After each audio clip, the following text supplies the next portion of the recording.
7th Annual Transportation. Thank you.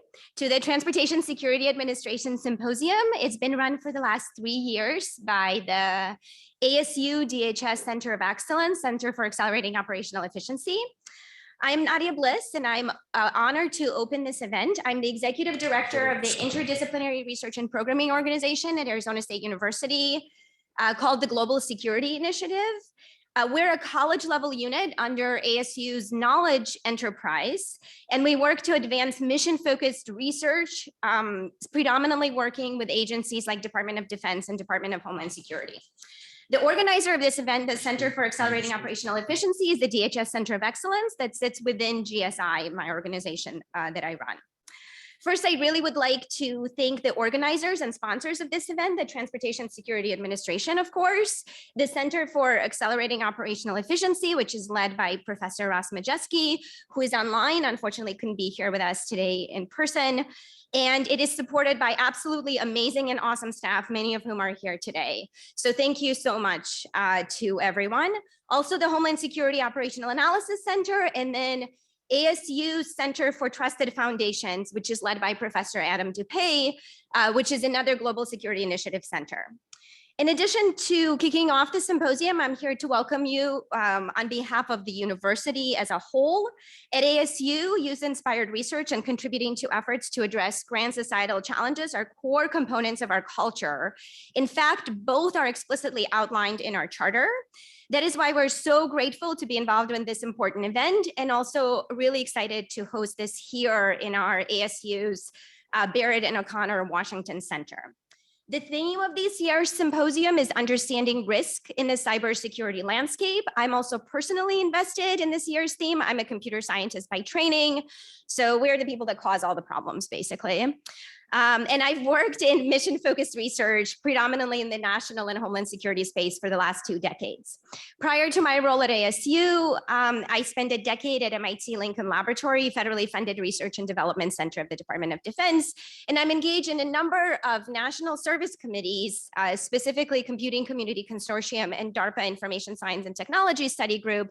And we think about long-term challenges, and absolutely risk and cybersecurity is at the core of a lot of things we discuss.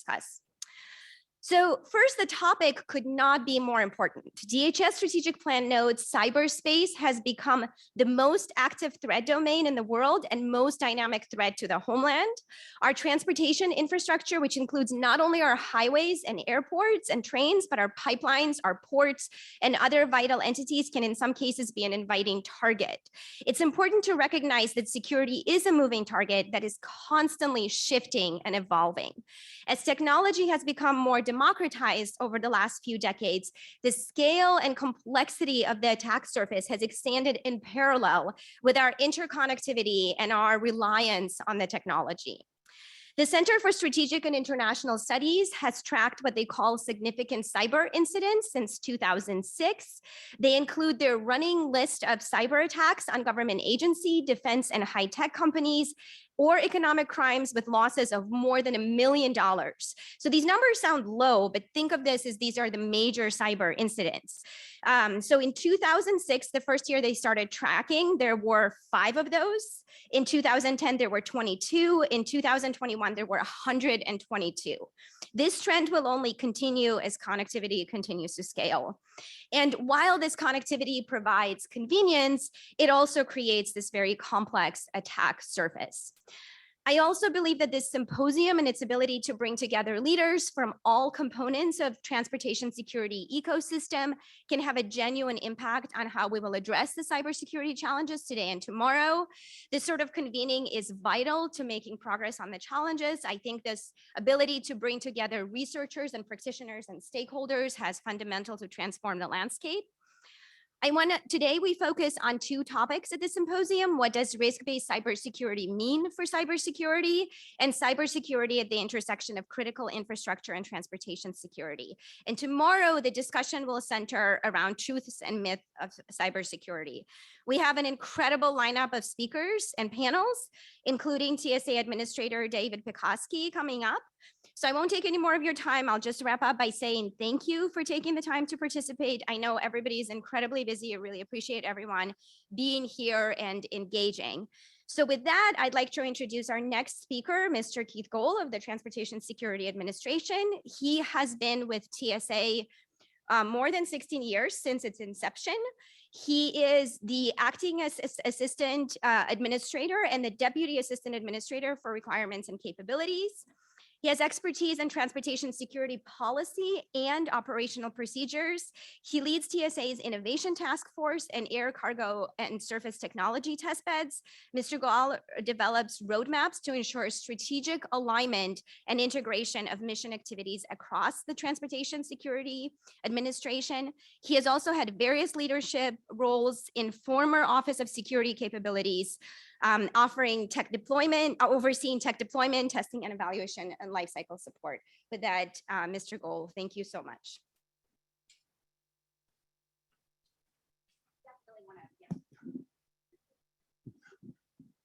All right. All right, thank you very much, Nadya. And thank you, CAOE, for organizing this conference. It's a very, very relevant topic. It's been it's quite timely. So I've been, as Nadya mentioned, I've been with TSA pretty much from the inception. And one of the things I've done over the years, I've been responsible for writing a lot of requirements on behalf of TSA. I'm currently the component requirements executive. Throughout the years, TSA being a security organization, our requirements have really been focused, especially for our mission technology, on how do we find this, how do we detect the threat against primarily aviation, but also the transportation system. So detection was probably our number one requirement that we struggled with and that we focused on over the years. Another requirement that was really important to us was operational feasibility. We needed to put something in the field. We have 45,000 officers out there. We have passenger volumes that change all the time. We don't want to be the burden on the airline industry and the airport industry. So we want to make sure we have something that's operationally feasible. So we always had detection, efficiency. Also, we wanted our equipment to work. So we needed to make sure it was reliable. So those were almost every requirements document I put together, probably the first 15 years in the agency included those three requirements. Well, over the last 5 years, things have changed quite a bit, especially after the OPM data breach. We realized, you know what, our systems are pretty vulnerable.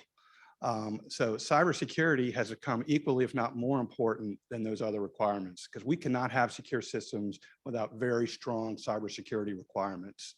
So it's been a little change for us, and especially with the security technology realm, a lot of the equipment, the legacy equipment, did not have cybersecurity baked in. The equipment was designed to be standalone. Well, now we want to network them. So it's a much more important requirement for us. So TSA really has a unique role in that we have to look at cybersecurity through several lenses. We are an operator, so we have to make sure that all our mission technology meets cybersecurity requirements. And as I mentioned, for us really to get as much benefit out of this technology, it needs to be networked so we can improve efficiency, we can share data, we can have remote screening if possible. But in order to do that, we need to make sure that it's cyber secure. And the other aspect of that is our mission technology really is a mix of operational technology with IT systems embedded in them. So it requires a different risk framework than specifically all IT systems. So that's an area that we're really working on, trying to figure out what is the right risk proposition for our mission technology. And I think that might be the subject of some discussions this week. So also, we are a regulator, as Nadya mentioned.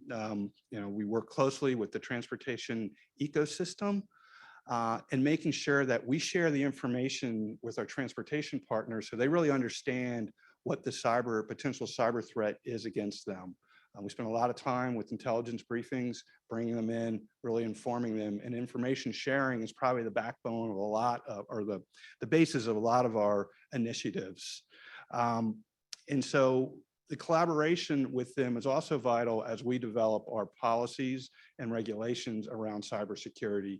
It's something that we've been forced to do more recently as the incidence of cyber attacks against the transportation system has increased. So once again, that's why forums like this are so important. It really has to be a collaboration between government, industry, academia, researchers, and we're still relatively new at this. So the more we talk about it, the more information we share, the better off we are.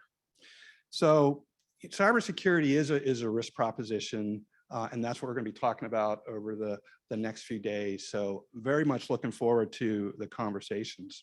So with that, I'm very honored to introduce our first keynote speaker, Administrator Pekoske.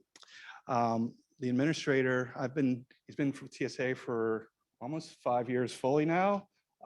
He's provided great stability to the organization, a tremendous strategic vision, and he's been a champion of innovation.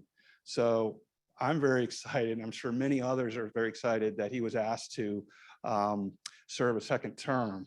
So with that, I would like to turn it over to Administrator Pekoske. Thank you, sir.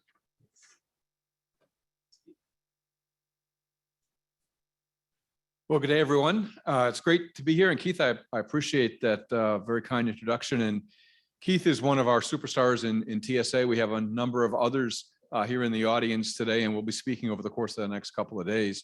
But Keith has done a really superb job of standing in as the Acting Assistant Administrator for Requirements and Capabilities Analysis. I mean, RCA, everything in government's an acronym. So RCA is a key part of our ability to bring new capability to our entire security system. And I think we've done a really good job of that. We've got more coming out in the near term.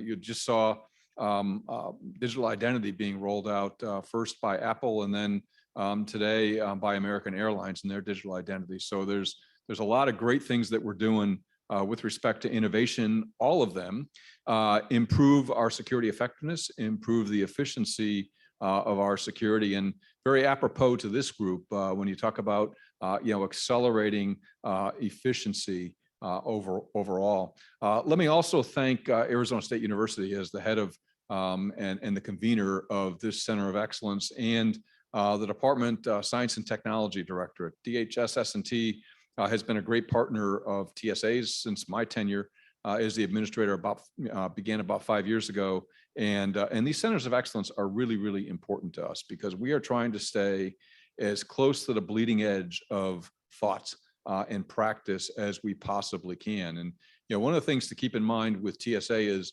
we are absolutely in the risk identification, risk mitigation business and risk management business. And I want to make sure that the processes that we use within the agency are at the leading edge of thought around the world, not just in this country, but around the world. And I think we are, but I keep asking that question to make sure we stay in that stance. The other thing is that I got to see a number of people that I haven't seen since the beginning of the pandemic, and I would just highlight one person in particular, Beth Jones, who was a member of TSA until just before the pandemic kicked off. She was a key member of our front office staff. And Beth, it's always great to see you, and we're very lucky to have you still supporting TSA's mission here at this Center of Excellence. And Nadya, I appreciate your opening comments, and Ross, I know you're online, and I appreciate both of your leadership of the Center of Excellence and good partners also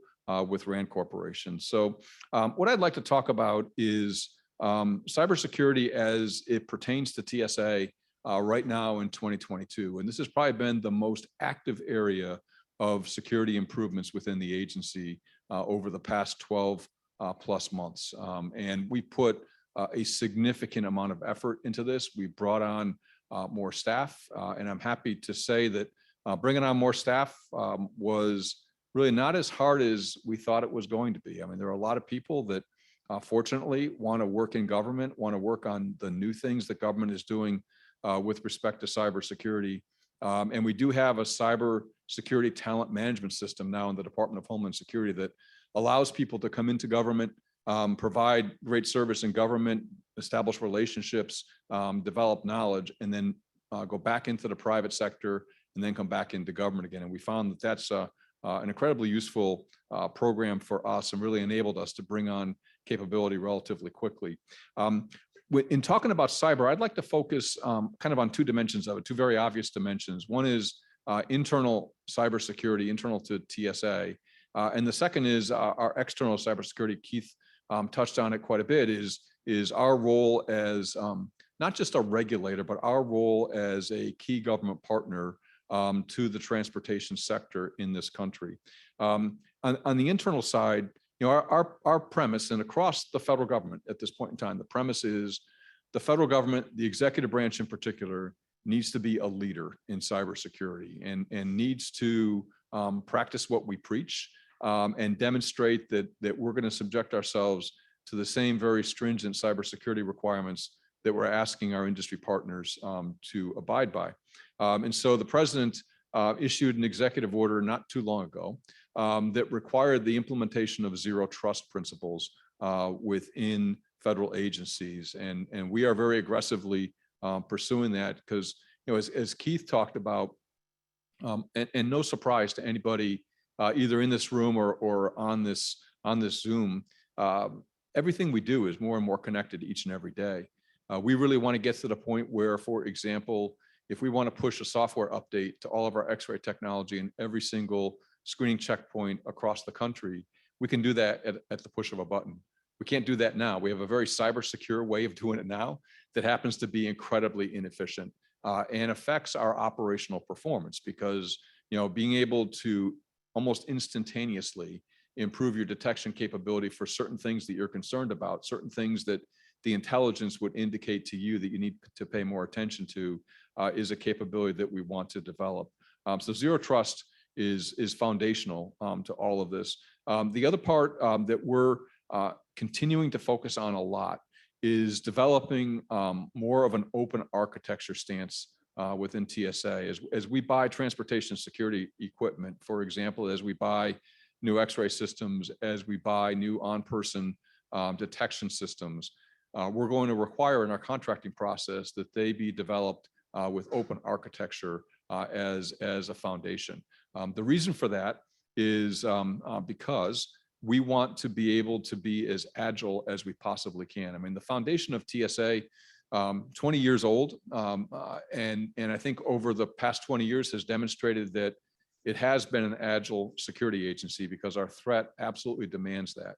I want to keep that agility. In fact, I want to enhance that agility over time to the point where, for example, if we see a threat developing, we can go out to our partners in industry and say, hey, we need to have an algorithm developed to be able to detect this threat and give them a very short period of time to develop an algorithm using open architecture, and then just be able to layer that algorithm, that software on top of existing software that the machines are already using. So the idea is that when we buy an X-ray machine, we will buy the X-ray machine as a piece of hardware, the operating system for that X-ray machine as its software, open architecture, and then we will separately develop the detection software that goes to support that machine. And then we can layer those software programs one on top of each other as threats develop over time. So it's a really important principle for us going forward. And I wouldn't say that we have it all figured out just yet. I mean, we're working very closely with organizations like yours and with our national laboratories to make sure that we're doing this in a way that is sustainable in the long term and also incentivizes vendor participation and competition in the capabilities that we're trying to develop. We are also working on a program that I think will interest anybody who is an international traveler, and that's called One-Stop Security. One-Stop Security means that if I'm inbound to the United States from an international location and I get screened at an airport internationally, that if we have an agreement with that country and with that airport with respect to one-stop security, that when you make your first stop in the United States, generally, let's say if you're coming from Europe, your first destination in the United States would be JFK International Airport or Dulles or Chicago O'Hare, that you don't need to get rescreened at those airports for follow-on domestic travel. When you think of this center of excellence's reason of being is to accelerate efficiency. This is absolutely an efficiency. But I would also submit to you is it's very much, and what's most attractive to us is it's very much a security enhancement, because what that will mean is flights inbound to the United States from those airports will be more secure by definition, giving the processes that we will put in place to be able to enter into these agreements and accept screening that's done by another airport internationally and under the procedures of a host government is commensurate with the standards that we have here in the United States. A part of that is being able to transmit, for example, X-ray images to us from those airports. If we want to look at a particular image again, that we can do that even before passengers board the flight. So that just reinforces the need for open architecture. It also reinforces the need for more consistency with respect to international standards of performance for security technology. We are very interested in working with our international partners to develop those standards and improve them every single year so that we get to the point where our standards of performance for the technology, separate from the hardware, I mean, this is all mostly software based, some hardware, but a lot of software based to it, that we continually improve our operational effectiveness and our efficiency. The other thing I would say internal to TSA is, as we put new technologies in place, we're always first and foremost looking for improvements in security effectiveness. I won't look at anything if it doesn't improve security effectiveness out of the box. The second part, though, is that every single thing we've looked at, in addition to improving security effectiveness, also improves the passenger experience. And that is through taking less time to get through the screening process, to having to take fewer things out of your carry-on bag, to spending less time in the on-person screening process and the resolution process that is related to it. So as we look at technologies, first and foremost, it has to improve security. And then secondarily, it has to have a benefit in terms of efficiency and passenger experience. And everything we've deployed and everything that we're thinking of deploying meets those two measures substantially. It's not just a little bit better. It's a lot better from an effectiveness perspective. And it's also better for reducing friction and reducing touch points throughout our screening process, which increases our efficiency. With respect to external cybersecurity, this has been the area that's been probably the function of TSA that's grown the most over the last 12 plus months. It started with the Colonial Pipeline ransomware attack back in May of 2021. And once that ransomware attack occurred, and we'd already been working very closely with the oil and natural gas pipeline industry to establish guidelines that were out there for security performance. We saw the need with that ransomware attack and the impact it had on the company and also on the US economy to transition from a regime of voluntary guidelines to one where we issued security directives, which really in the way TSA is structured in our authorities granted by Congress, we have the authority, if there's an emergency, to issue security directives without notice and comment that have immediate effect to be able to close that security gap. We generally do provide the opportunity for notice and comment, and we work very closely with the industry in putting them in place, but it really depends on what the threat is that we're facing. And so in May, same month where the ransomware attack occurred, we issued our first security directive, which was very simple and very straightforward and very, very important for how we manage cybersecurity as an agency going forward. And it was simply to require cyber incident reporting. I mean, we had no database that showed us, hey, how often are certain kinds of attacks being experienced across the transportation infrastructure. So we put a definition out for what a significant cybersecurity incident was. And we also put a reporting requirement in place initially for reporting within 12 hours. And then we just amended that security directive to now require reporting within 24 hours. Importantly, all that reporting and very intentionally does not come to TSA. It goes to CISA, the Cybersecurity and Infrastructure Security Agency. The reason for that is we wanted to, rather than collect something in TSA and then have TSA be responsible for sending it out to other partners in the critical infrastructure sectors, CISA has a responsibility for critical infrastructure security overall. And we wanted to use CISA as the central point where all cybersecurity reporting will occur. So no matter what sector in the future that you're in, all of that cyber incident reporting will go into CISA. That's worked incredibly well over the past year. We've gotten a lot of good reports in. It gives us a good assessment for the level of cyber attacks that are occurring within the pipeline sector. And an important responsibility that we have as an agency, and any sector risk management agency has, in my opinion, is to make sure that you provide that information back to your industry sector, because we're collecting information. They are likely unaware of the totality of the information that we're collecting. We don't provide specific company information back, but we do provide, hey, in general, we're seeing this number of attacks in a given month, and this has been the type of attacks that have occurred. So a company can put their experience in context with the rest of the industry that they're operating within. Another key important point as we issued our security directives was we wanted to be very surgical with it. We didn't want to, for example, if you look at the oil and natural gas pipeline sector, thousands of companies exist in that sector. We didn't see the need from protecting the critical infrastructure of the country to regulate every single one of those companies. And so we didn't. We regulated under 100 of those companies. And basically, we use a definition that's common within government for which owners and operators constitute critical infrastructure within a sector. And that will change over time. Some companies will come onto it. Some will come off of it, but I think a very flexible approach.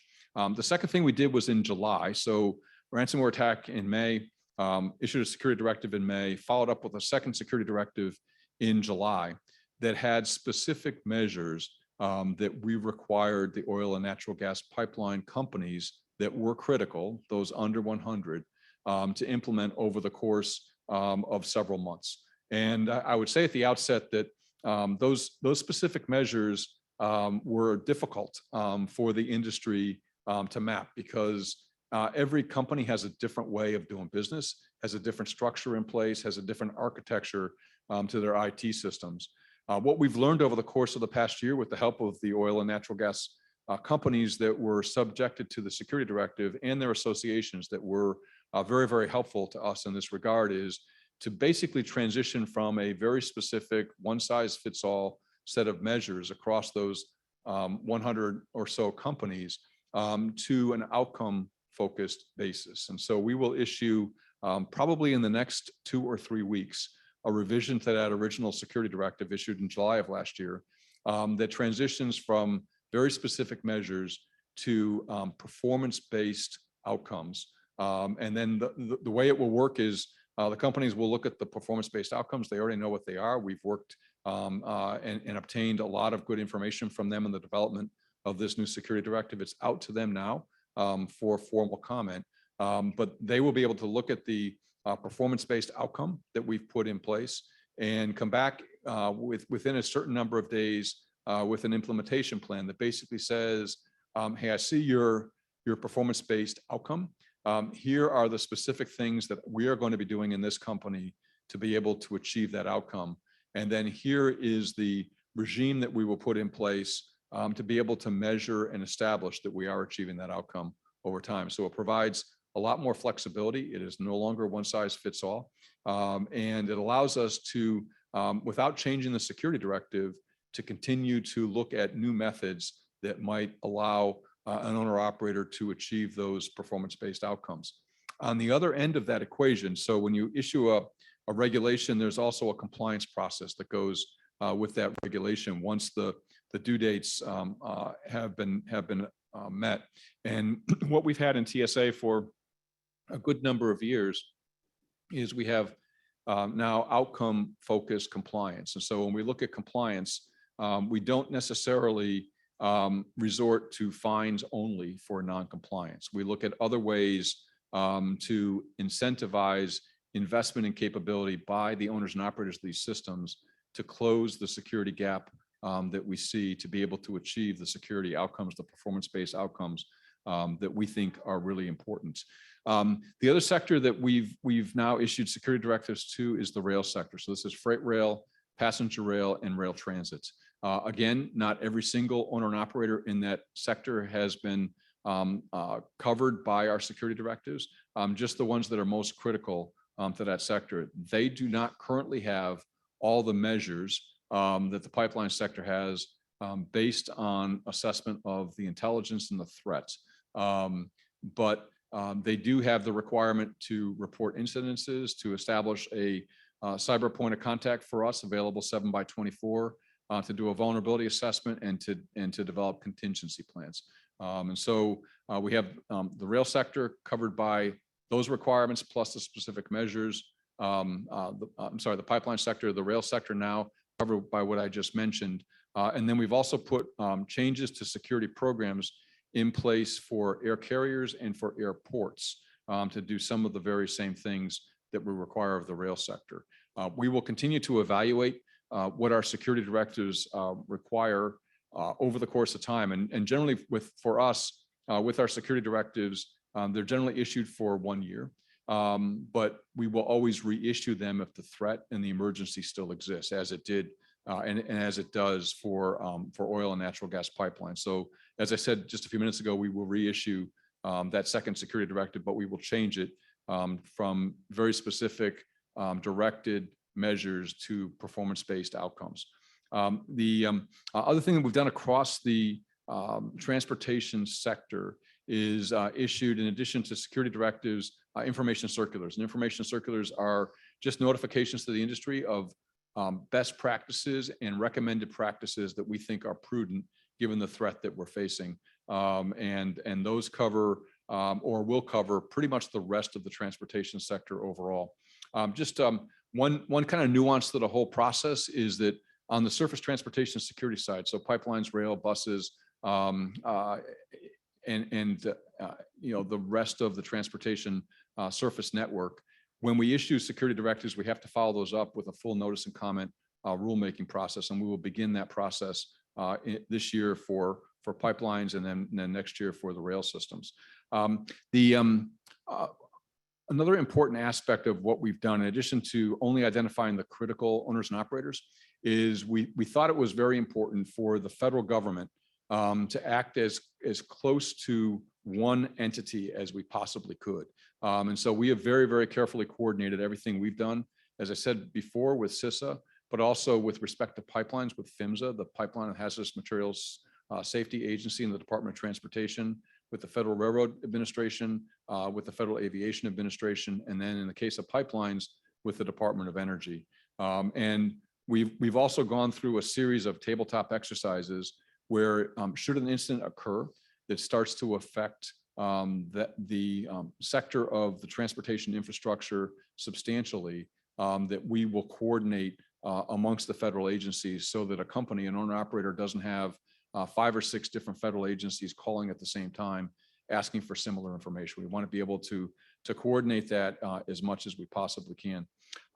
Just to wrap up before I turn to Q&A, a couple things guide us in our approach to cybersecurity and our overall approach to improving resilience in the transportation sector. One is the protection of private and company proprietary information. We have chosen on the cybersecurity side not to label our directives as sensitive security information, which is different from our normal practice. Normally, every security directive we issue has had that what's called SSI requirement, which protects the requirements that we're putting out there. We chose not to do that for cybersecurity because we wanted everybody to see what we were doing. But any information a company provides back to us is sensitive security information, and we protect that in accordance with the procedures for SSI information. The other thing that we've done, and I think we've made a lot of progress to this, and this is always it requires everybody to be bought into this and to contribute to it, is building trust between the government and between the owners and operators and between the associations that represent them and between members of Congress up on Capitol Hill.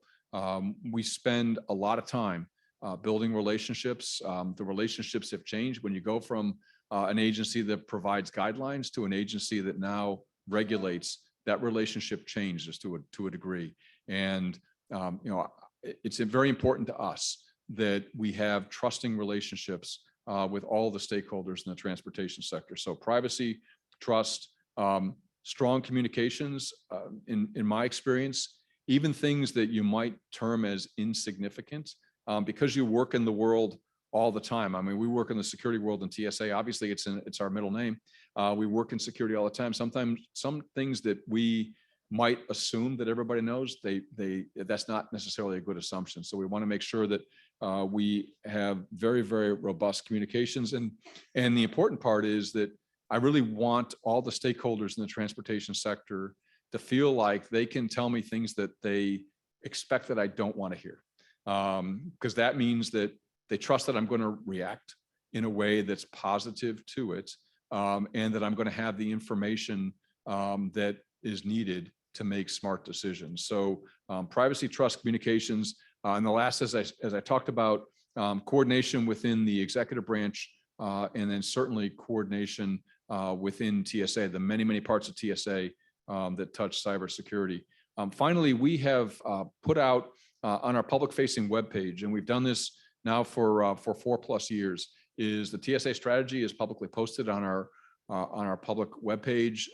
The administrator's intent, which is the vehicle that I use to take the strategy and say, okay, I see the strategic direction that we've agreed to pursue. What specific things are we going to do to advance those strategic outcomes over the next, usually a 2-year period? So we post those on our public-facing webpage, and then we have a series of roadmaps. Roadmaps are our way, along with our industry partners and our other government agency partners, of not putting a strategy out on a certain topic, but basically saying, hey, we're gonna move in this direction. We're given vectors of where we want to be in a certain number of years. So there is a roadmap on cybersecurity. There's a roadmap on air cargo security. There's a roadmap on identity management. A whole series of them, again, publicly posted on our webpage, so that anybody can look at it and see which direction we're going to proceed. And we update those as the circumstance changes, because it will. Nothing gets fixed in concrete except for the strategy, which we decided was going to be our strategy out to the year 2026, unless something significant happened in transportation security that we felt the need to amend it. But so far, we have not felt that need, and we designed the strategy with that flexibility in mind. Keith mentioned, bring in stability to the TSA, which has had, it's 20 years old. It's still a very young agency, and we've had a lot of changes over the course of those 20 years, which you would expect when you're standing something up. You're going to rapidly evolve it till you get it to a point where it's structured and performing in a manner that you intend it to perform in. So those roadmaps do provide us some level of stability with our external partners, because we develop them together, so that when we do something, it should be predicted. If you read the roadmap, you should say, okay, I understand why we're moving in this direction, because it's something that we have talked about and that has been published by TSA in a very public way. So with that, I'd be happy to take any comments that anyone wants to make, or answer any questions that you have.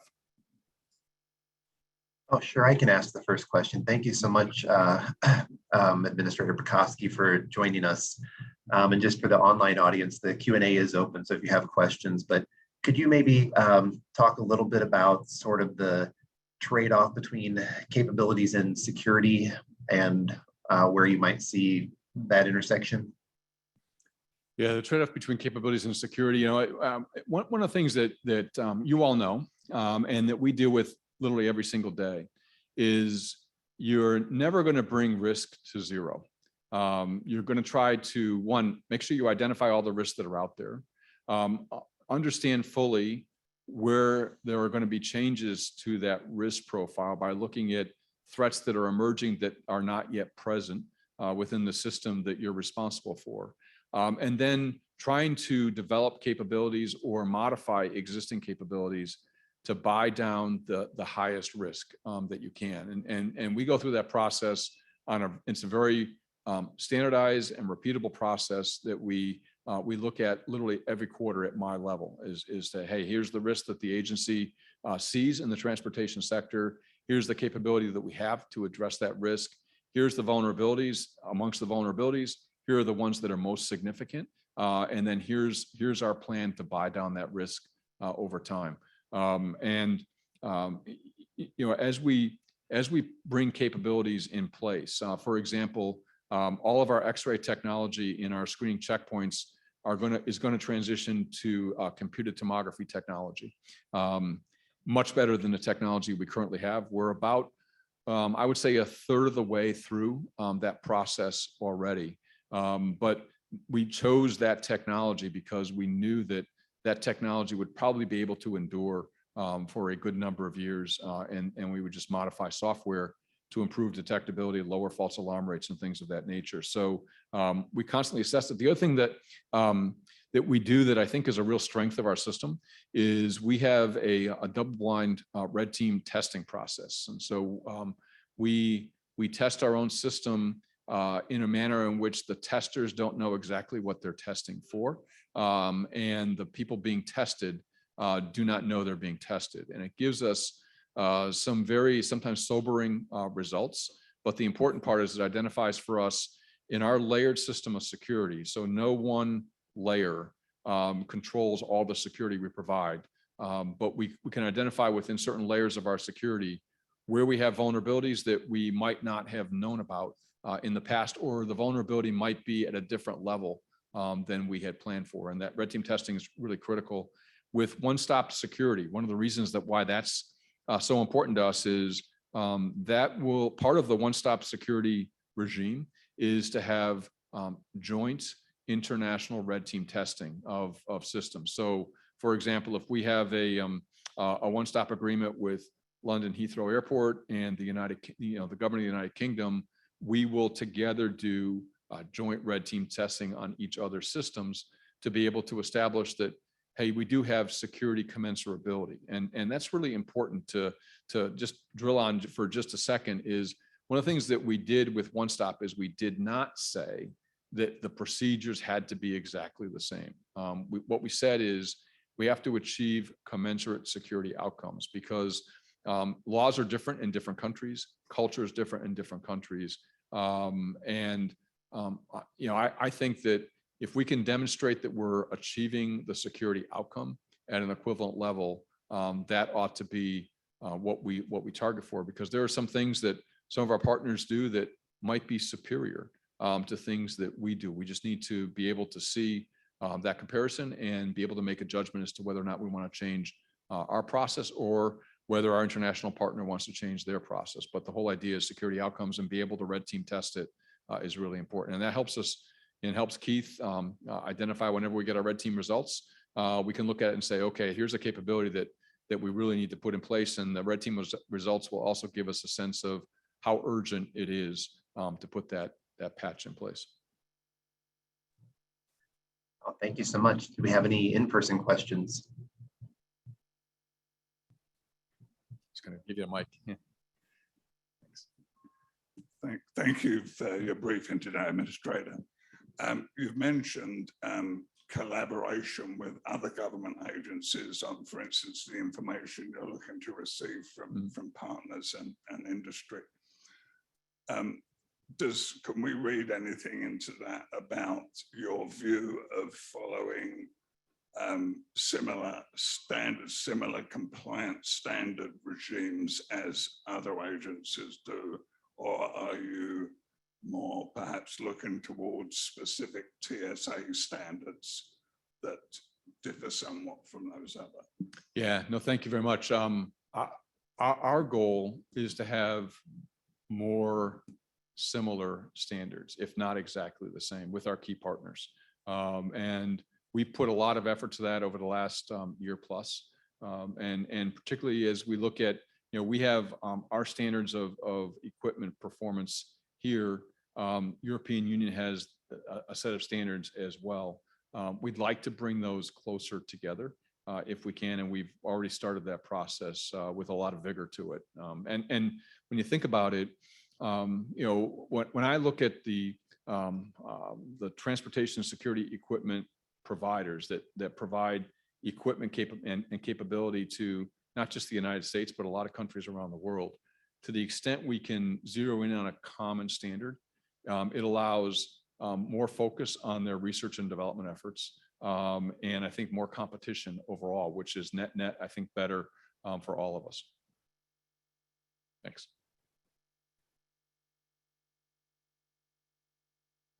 I got Hello. another. Dimple Shah, Honeywell Global Government Dimple, Relations. how you doing? Nice to see you again. Good to see you.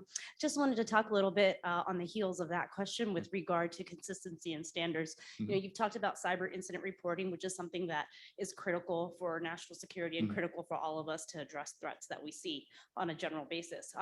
The incident reporting standard proposed by TSA right now is 24 hours, and I'm sure you're familiar with the existing legislation that was just passed with 72 hours. And then, you know, you've seen like the SCC rule, which just has like 4 days after a material incident. You know, the question before was about global standards, but what do you think the US government could do as a general basis to align some of our standards internally? Sure, and thanks, Dimple. And the legislation does establish the standard for routine reporting of cybersecurity incidents, and it has the very useful definition of what a significant cybersecurity incident is embedded in it. The requirement in the law is to CISA to develop regulations within 18 months to 24 to implement the requirements in the law. Our interpretation, and will be embedded in the rulemaking process, is that our security directives exist for emergency purposes. And so in an emergency, we have the need to potentially require shorter timelines for reporting, and we might require a different definition of what needs to be reported, but that all gets rationalized because we do have to go through a notice and comment rulemaking process. And at that point, things should start to align more clearly, because when you get to that notice and comment process and a final rule that comes out, you're less in an emergency situation and more in, hey, this is the way it's going to operate for time forward. So I do think those standards will come together, but we thought it was very important that, hey, if we see a threat that we need to be aware of and on top of in a more timely basis, to shorten that timeline, but knowing that it's going to be for a shorter period of time, right? Yeah. And I've got a couple more. Yes, so are we. And the other part of that I mentioned is, you know, when you have all that reporting, it will help us really understand what the scale and the scope of cyber incidents are in this country against a common definitional standard, which has not existed in the past. So it'll be really useful to see that information. Yeah, thanks. I've got a couple more questions online, if I can interrupt for 1 second. One question I think is relevant today, given the focus on cybersecurity, is what do you see as the new skills and competencies that are needed to create the next TSA workforce, or the TSA workforce of the future, to achieve your desired security outcomes?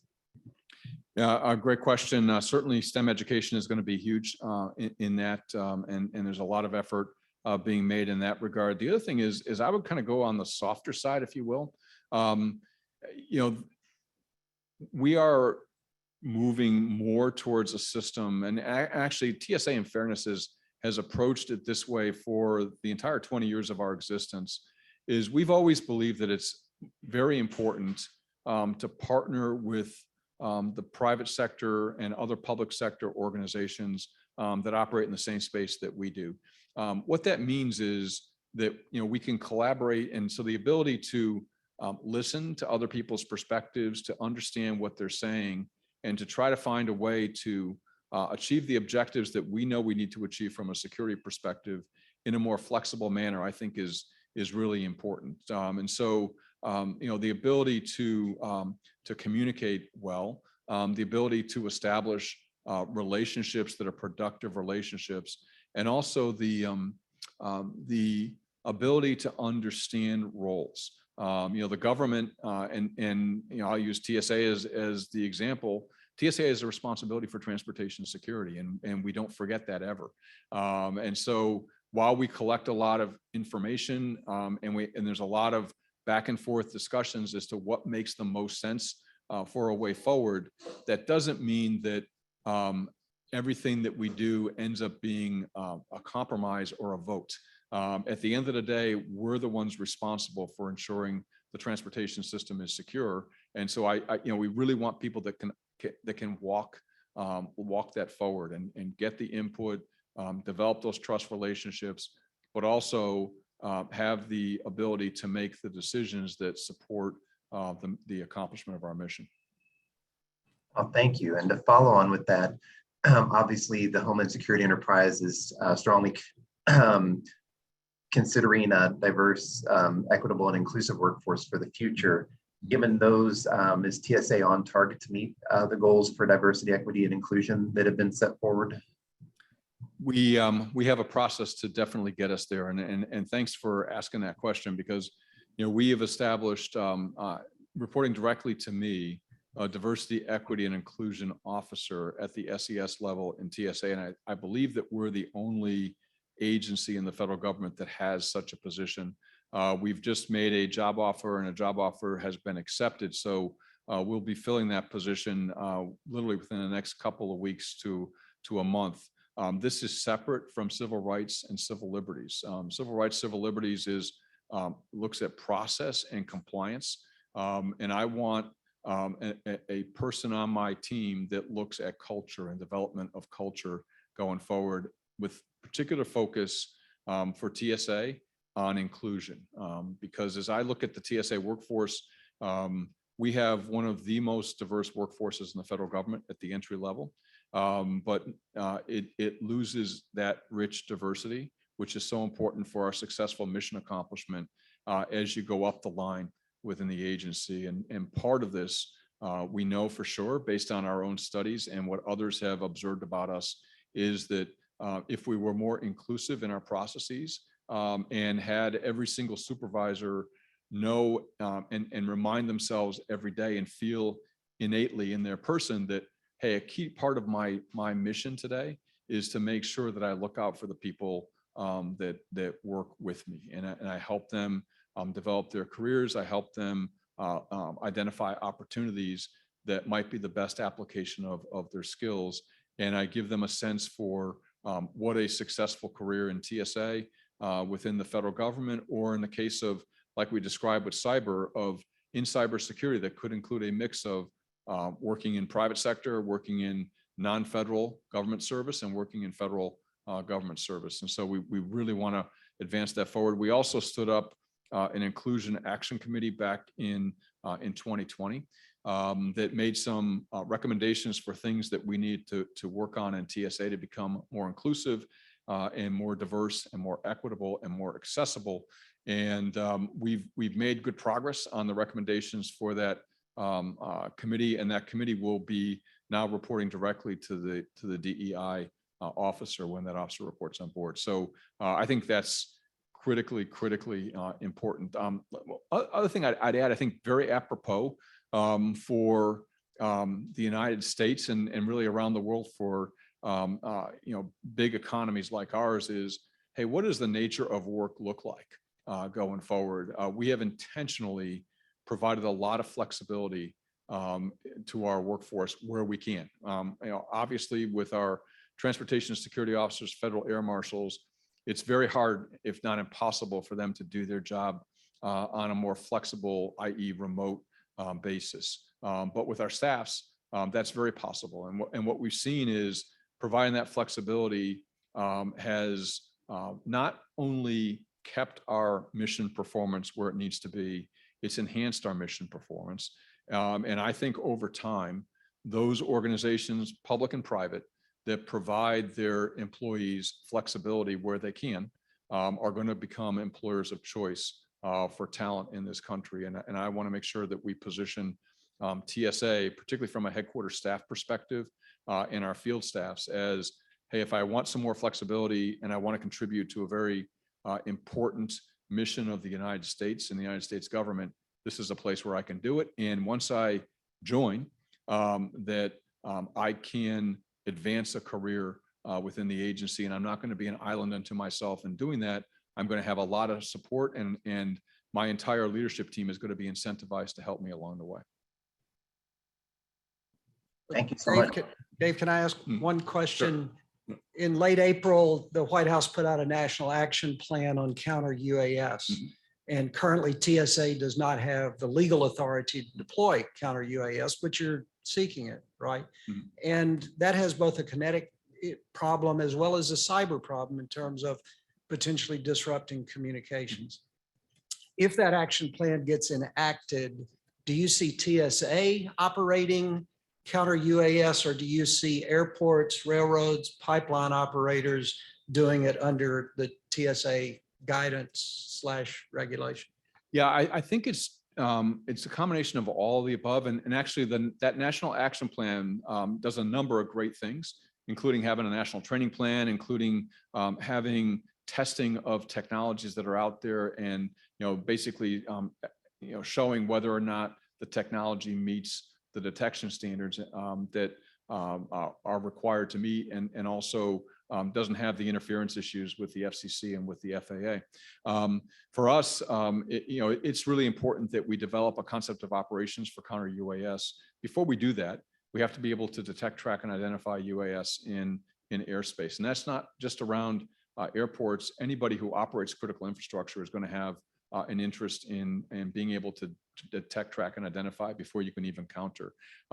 So part of the National Action Plan calls for the prototyping of state, local, and tribal and territorial government being the lead for counter UAS within their jurisdiction. So we'll see if this National Action Plan gets approved through legislation, those prototypes popping up. And one of the things that we have done with counter UAS, even though we don't as an agency have the specific counter UAS authority, our authority is derivative of the department's authority.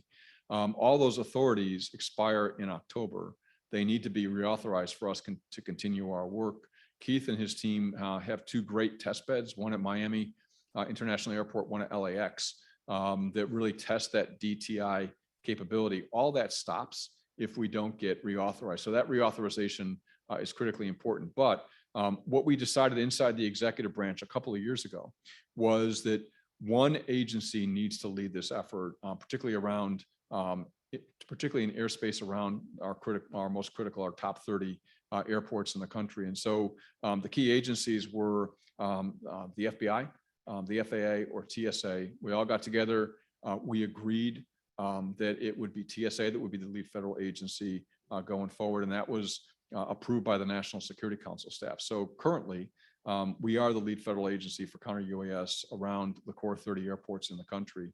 But what we've also said is to our agency partners, if somebody else wants to be the lead agency, we'll support you in that effort. I mean, it's just important that we advance our ability to detect, track, identify, and then eventually counter UAS. It's a growing problem.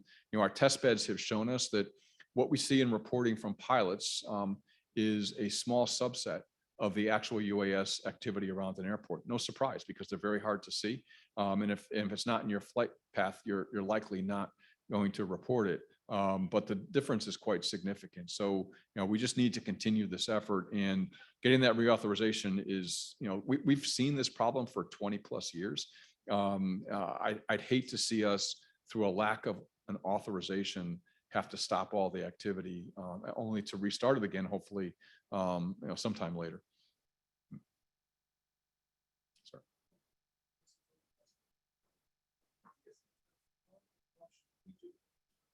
Layers of security as well as list-based systems, which really leads among government agencies. Yet government agencies tend to be very siloed, and sometimes they don't realize that their agency next door has this. The one that seems to be regulating right now is gun security and violence. And there's so many things that you do, although it's not transportation, that could help other agencies. Has there been any discussion across the board here? Yeah, there's a lot of discussion on reducing for us, reducing the number of weapons that we detect at our checkpoints. Right now, already this calendar year, we've detected about 3,000 weapons that are prohibited to be in the sterile area of an airport. And so, and we're seeing some progress. Million passengers, because the passenger volumes are now starting to come up. The rate per million is starting to come down, but the absolute number we're detecting is still about the same as it was last year. And so we're working with everybody we can, local law enforcement, FBI, FAA, to figure out how to best address this problem. I mean, it can be a series of, some of it's messaging, which we're doing a lot of. If you go down to Atlanta Airport now, there's above the checkpoint, there's a hologram that has a weapon with a big line through it. In other words, you can't bring weapons here, just to give somebody the final opportunity to take that weapon out of their carry-on bag. Hey, we find people that we detect their weapon in a checkpoint. Is the level of fine enough of a deterrent? We know it's enough to basically not see a lot of recidivism, but we're still seeing pretty high numbers that we want to bring down. Last thing on this is that kind of a very sobering statistic is about 86% of the weapons that we detect in checkpoints are loaded. So it's not like the ammunition is separate from the gun itself. The vast majority are loaded, which is a real concern. Thank you so much, Administrator, and being cognizant of your time. I don't want to keep you any longer. I'm sure you have other items you need to run off to. No, thanks very much. And I appreciate all the questions, and thanks for the opportunity to be with you today. Appreciate it. Thanks.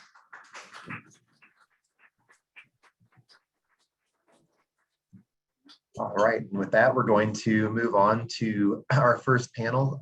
Beth Jones will do the introductions, but again, we're talking about cybersecurity, and this session is really focused on what does risk-based security mean for cybersecurity. We've got a great moderator and a great group of panelists that are going to talk about this intersection between OT and IT and how they operate in different environments and take on different risk profiles. So with that, I'll turn it over to Beth to introduce our next panel.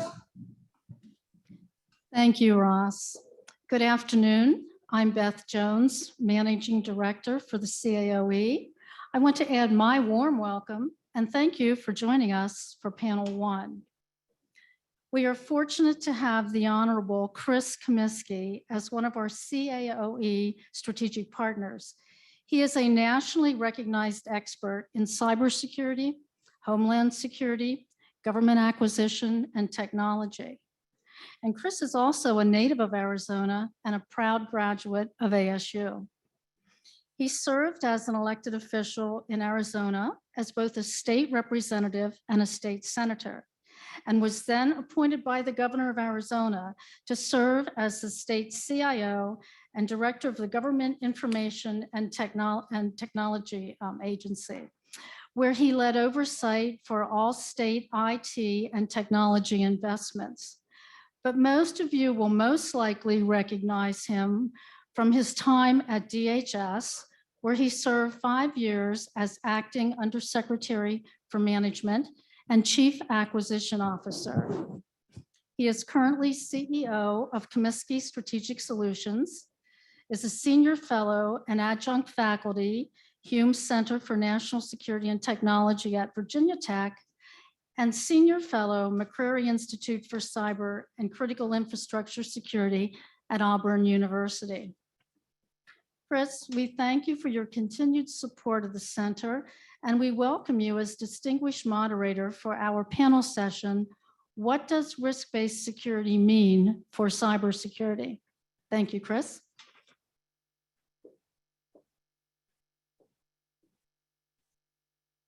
Well, Beth, thank you so much for the warm introduction. And as Administrator Pekoske makes his way out, just let me say, just what an incredible job he's doing as TSA Administrator. When they changed that to a 5-year term, that was really to take it above the politics of the day and bridge some of the divisiveness that comes from administration to administration. And he has done such an incredible job. It's not an accident that they've asked him to stay on for another 5 years.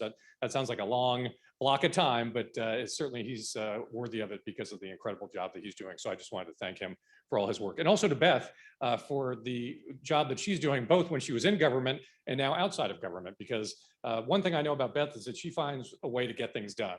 And that I think is really the emblematic of everything that she's done in both government and now in working to support the center's work as well. So I'm enthusiastic to be here to moderate this panel. We've got an incredible group that I'm going to introduce. If they could, the three of them could come up to the front. Matt, Sasha, and Tim. Let me start with introductions as they make their way to the front. Matt is the Vice President of Chief Product Security Officer for Honeywell Corporation. He was responsible for leading the product cybersecurity and privacy program for Honeywell. Matt has 17 years of experience in developing and leading global security programs, and he's been very active in the standard setting activities across not only the country, but globally as well, looking at ICS standards, IoT, and software development. So we're very pleased to have him here today. So Matt, thank you for being here. Next on the panel is Sasha Romanosky. Sasha is a senior policy researcher at the RAND Corporation.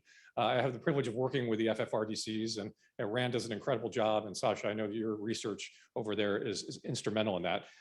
Sasha oversees research in the fields of economics, of cybersecurity, privacy, and national security.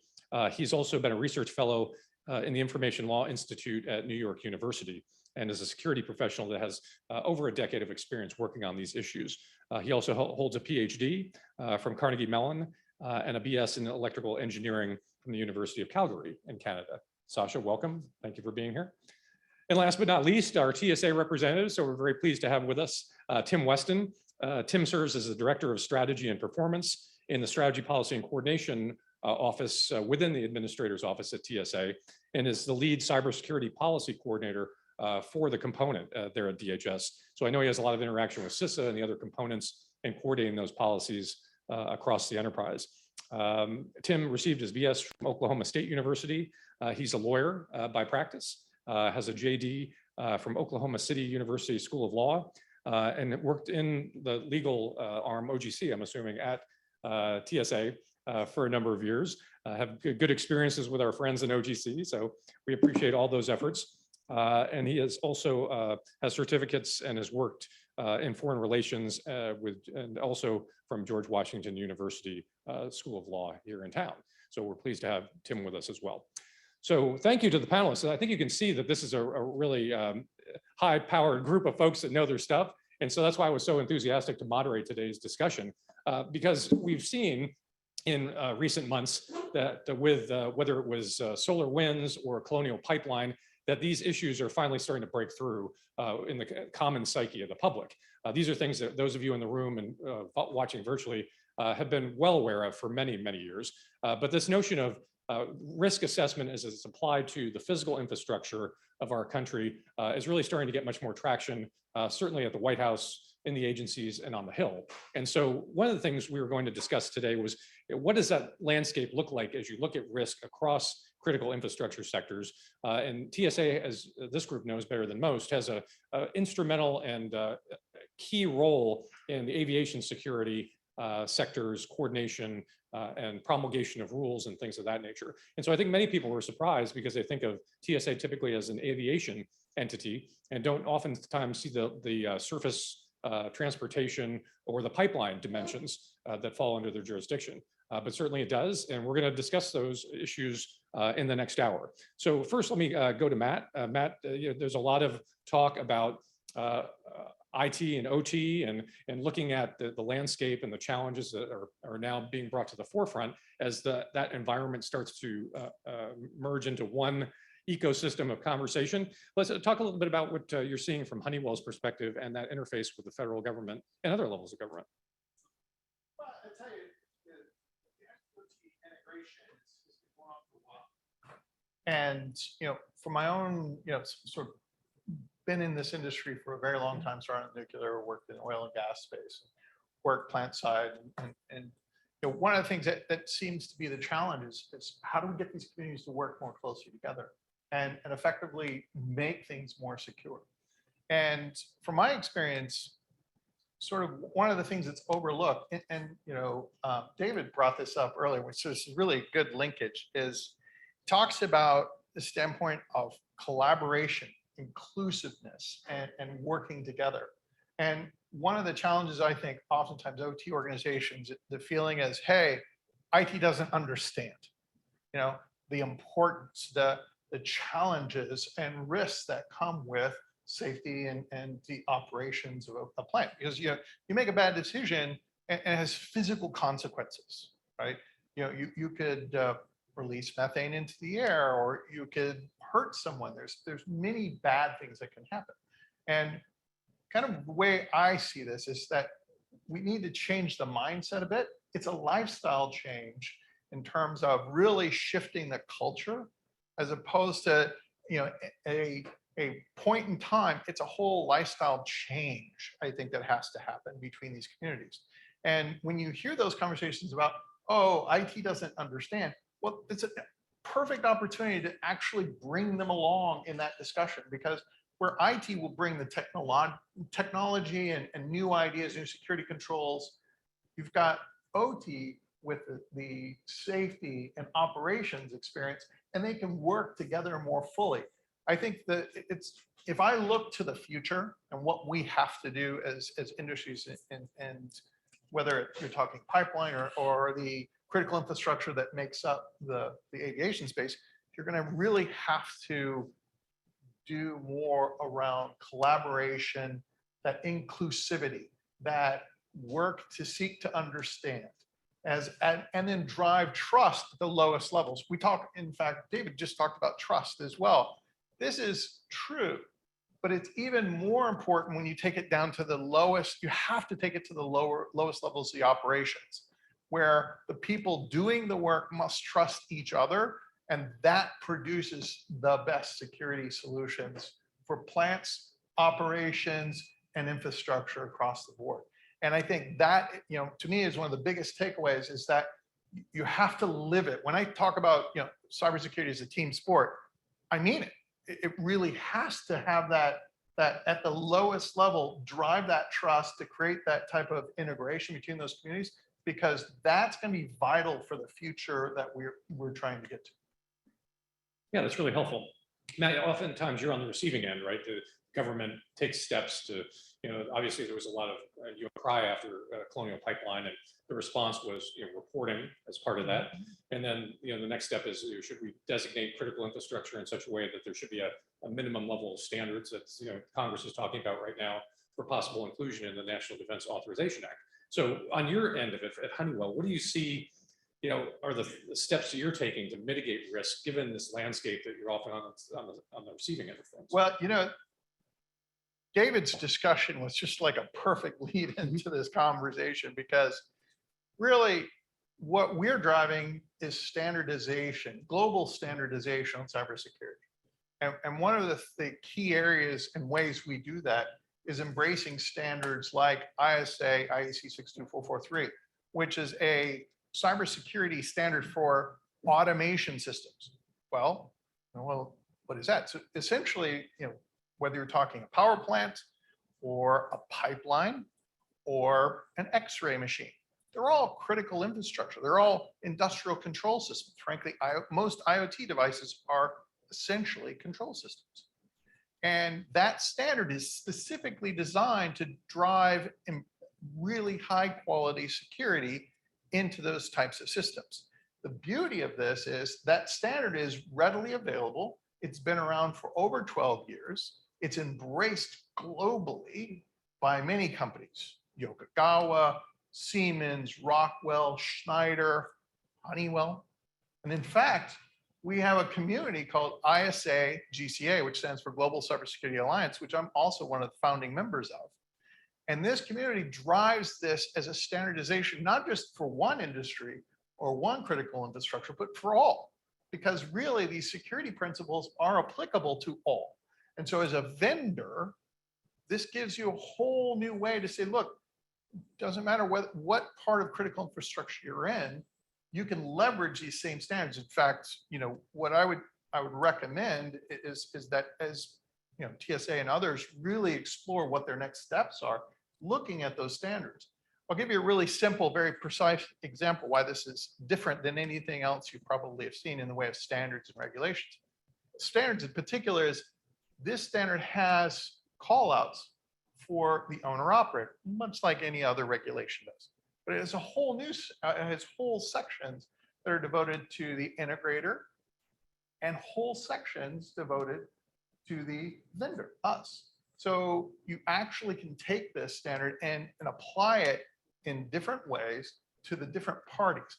as far as I know, there's no standard out there that does this. And as Dave was talking earlier about, hey, I want to collaborate across global lines. The standard is already global.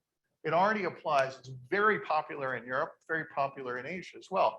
So as you think about how do we do things across country and cross nations, these sorts of standards become super important, high value in being able to not only say, oh, is this component secure? Which, oh, by the way, there's also certifications that you can get globally for these that certify a product, a process, or a system to this standard.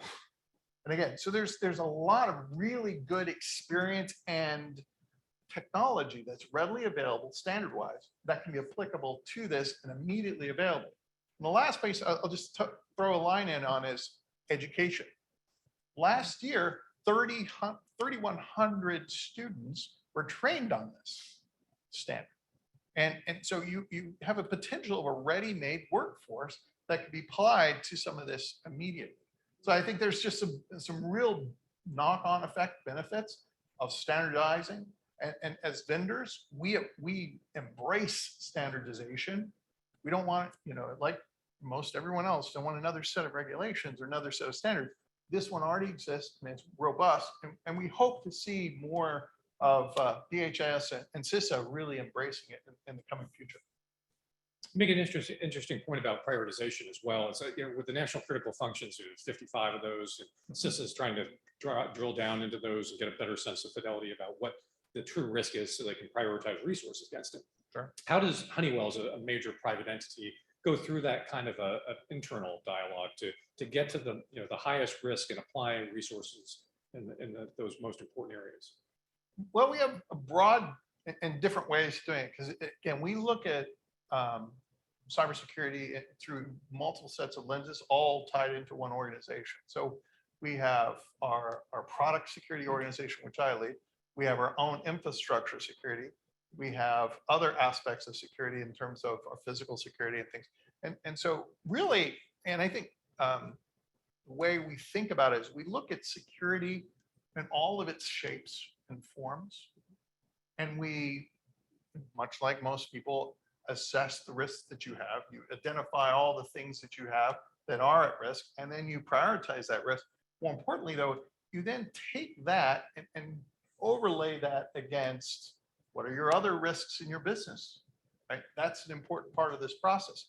And from a product security organization, which is what I operate in, it's one thing to look at your own IT infrastructure and say, okay, well, these are the risks I'm willing to take because it's mine.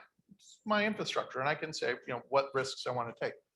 But when you're making products for a customer, right, you have a whole new level of risk expectation, and frankly, a much lower tolerance for risk, because these are products that you're going to be releasing. So we take a much more aggressive hand on risk, especially for the products and services that we release, than perhaps you might take for your own infrastructure. But that's necessary. That's how we think about risk in our organization. And I should also add, you have to think about privacy, because privacy is an important part of all of the same security discussion as well.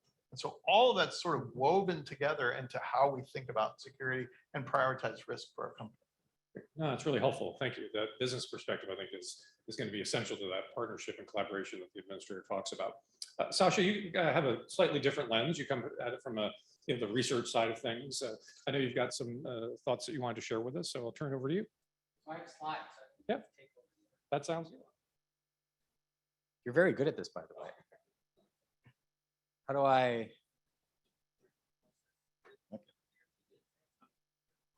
Is there a clicker? I see a clicker.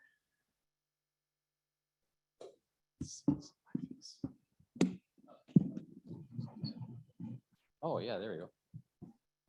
Okay, so this is a bit of a whirlwind tour of Sasha's view of cybersecurity. Are we ready? Okay, buckle up. Okay, and you may disagree, and that's fine, but from Sasha's view. Okay, so so what I've characterized as the great failures of cybersecurity. So I'm trying to be provocative, but I don't think I'm too far off. So after all these years, and information security is relatively new. We all call it cybersecurity now. Before it was just information security, and before that it was just, I don't know what it was. I guess it was just security. We still don't have a good way of objectively determining which security controls work. We could all write down lists of all these technologies and all these procedures that we think are going to be somewhat effective, useful at reducing risk, right, improving our security posture. And that's fine, but we still don't objectively know. No one can tell you, not even me, objectively, which security controls are best and how better they are relative to some other control, right? That's just the way things are. And that's a sad state of affairs, but that's really true. Now, there is some optimism there, and we can talk about that in a second. So what we do is we rely on expert opinion, right? People who have been around the industry for a while to say, hey, what do you think we should do? And they say, oh, I think you should tackle this list of things. And we ask someone else who's been around for a while, we say, what do you think? And they provide a list, and we're all probably in the same ballpark, but we still are just using our best, our experience, but we still can't objectively tell you.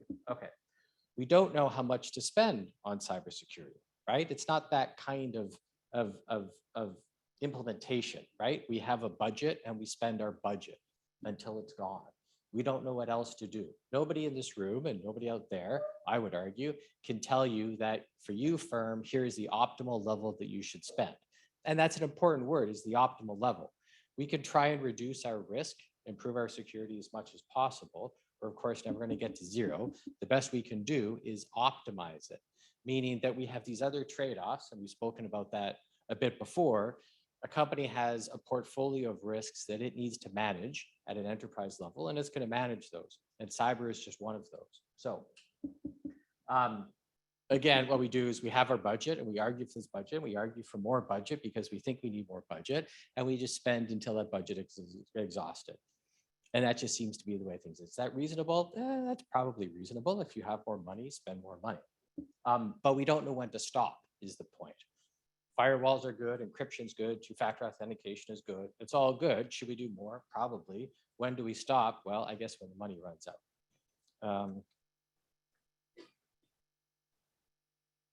This is okay.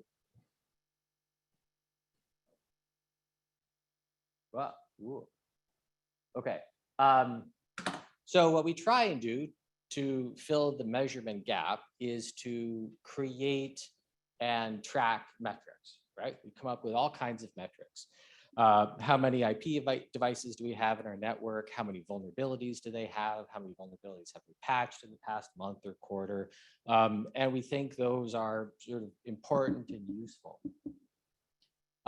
We think they're important and useful because they track these outcomes, right? Not the outputs, but the outcomes. Have they reduced our risk?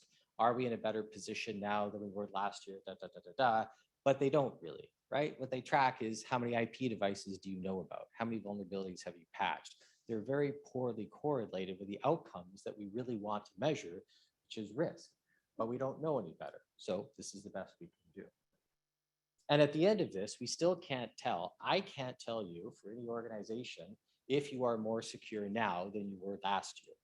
I still don't know how to do that. I still don't have the tools and the capability to tell you that in a really useful way. I don't have a good way of measuring the risk, and I don't have a good way of communicating that to you in a very useful way that makes you feel better or worse, right? Again, I can tell you all these metrics, and we can come up with these budgets, and we can spend out the budgets, but we still can't really answer these fundamental questions that we're all really interested in. And that's a shame. Okay, this still doesn't work. Cyber guy can't figure out the slides. Okay. Now, on the other hand, so this isn't to say that we should throw out measurement and data collection and data analysis altogether. Metrics still can be useful, and data collection and analysis still can be useful, right? You've probably heard this cliche of what you can't manage, what you can't measure, you can't manage. I guess I got it wrong. Because that makes sense, right? It makes sense to collect these data. It makes sense to look at them and to study them and to use that as a proxy, as a gauge. And it gives us an objective way right? It's not subjective anymore. It's not taking Sasha's opinion or David's opinion or Jonathan's opinion about anything. We have an objective way of collecting these data. We hope we're collecting them in a systematic way, in a repeatable way, in a way that we all kind of trust and know, and that over time they give us this sort of approximate gauge of whether or not we're doing better or worse. And quantification is useful for regulators too, and policymakers, federal agencies, because if we're trying to drive efficient rulemaking, then we can argue about efficiency and fairness, and that's fine. But from, say, DHS's point of view, or from SEC's point of view, or the FTC's point of view, or even criminal prosecution and deterrence, if we're trying to create efficient rules around this, we want to understand, are we creating over deterrence or are we under deterring, right? Are we over prosecuting or under prosecuting? Well, we need some measure of what the harms are, and we need some measure of what our investment in this deterrence effort is. Say it's fraud prevention. MasterCard and all the credit card companies deal with fraud. Healthcare companies deal with fraud all the time. They are not trying to reduce that fraud to zero. They would like to, but they understand there is appropriate amount, an efficient level, an optimal level of fraud that they deal with. They've invested $1, and that first dollar reduces fraud by more than $1. The next dollar reduces it by a little bit less. And at some point, the next dollar invested doesn't reduce it by more than $1. So at that point, you know, that's an efficient level of fraud mitigation or crime prevention or deterrence. But again, what that number is, nobody can tell you. We know it exists. We know that optimal level exists, but we can't tell you what that is. But the point is that data collection can be good for this kind of process. At least we know what the goal is. We try and strive for that goal.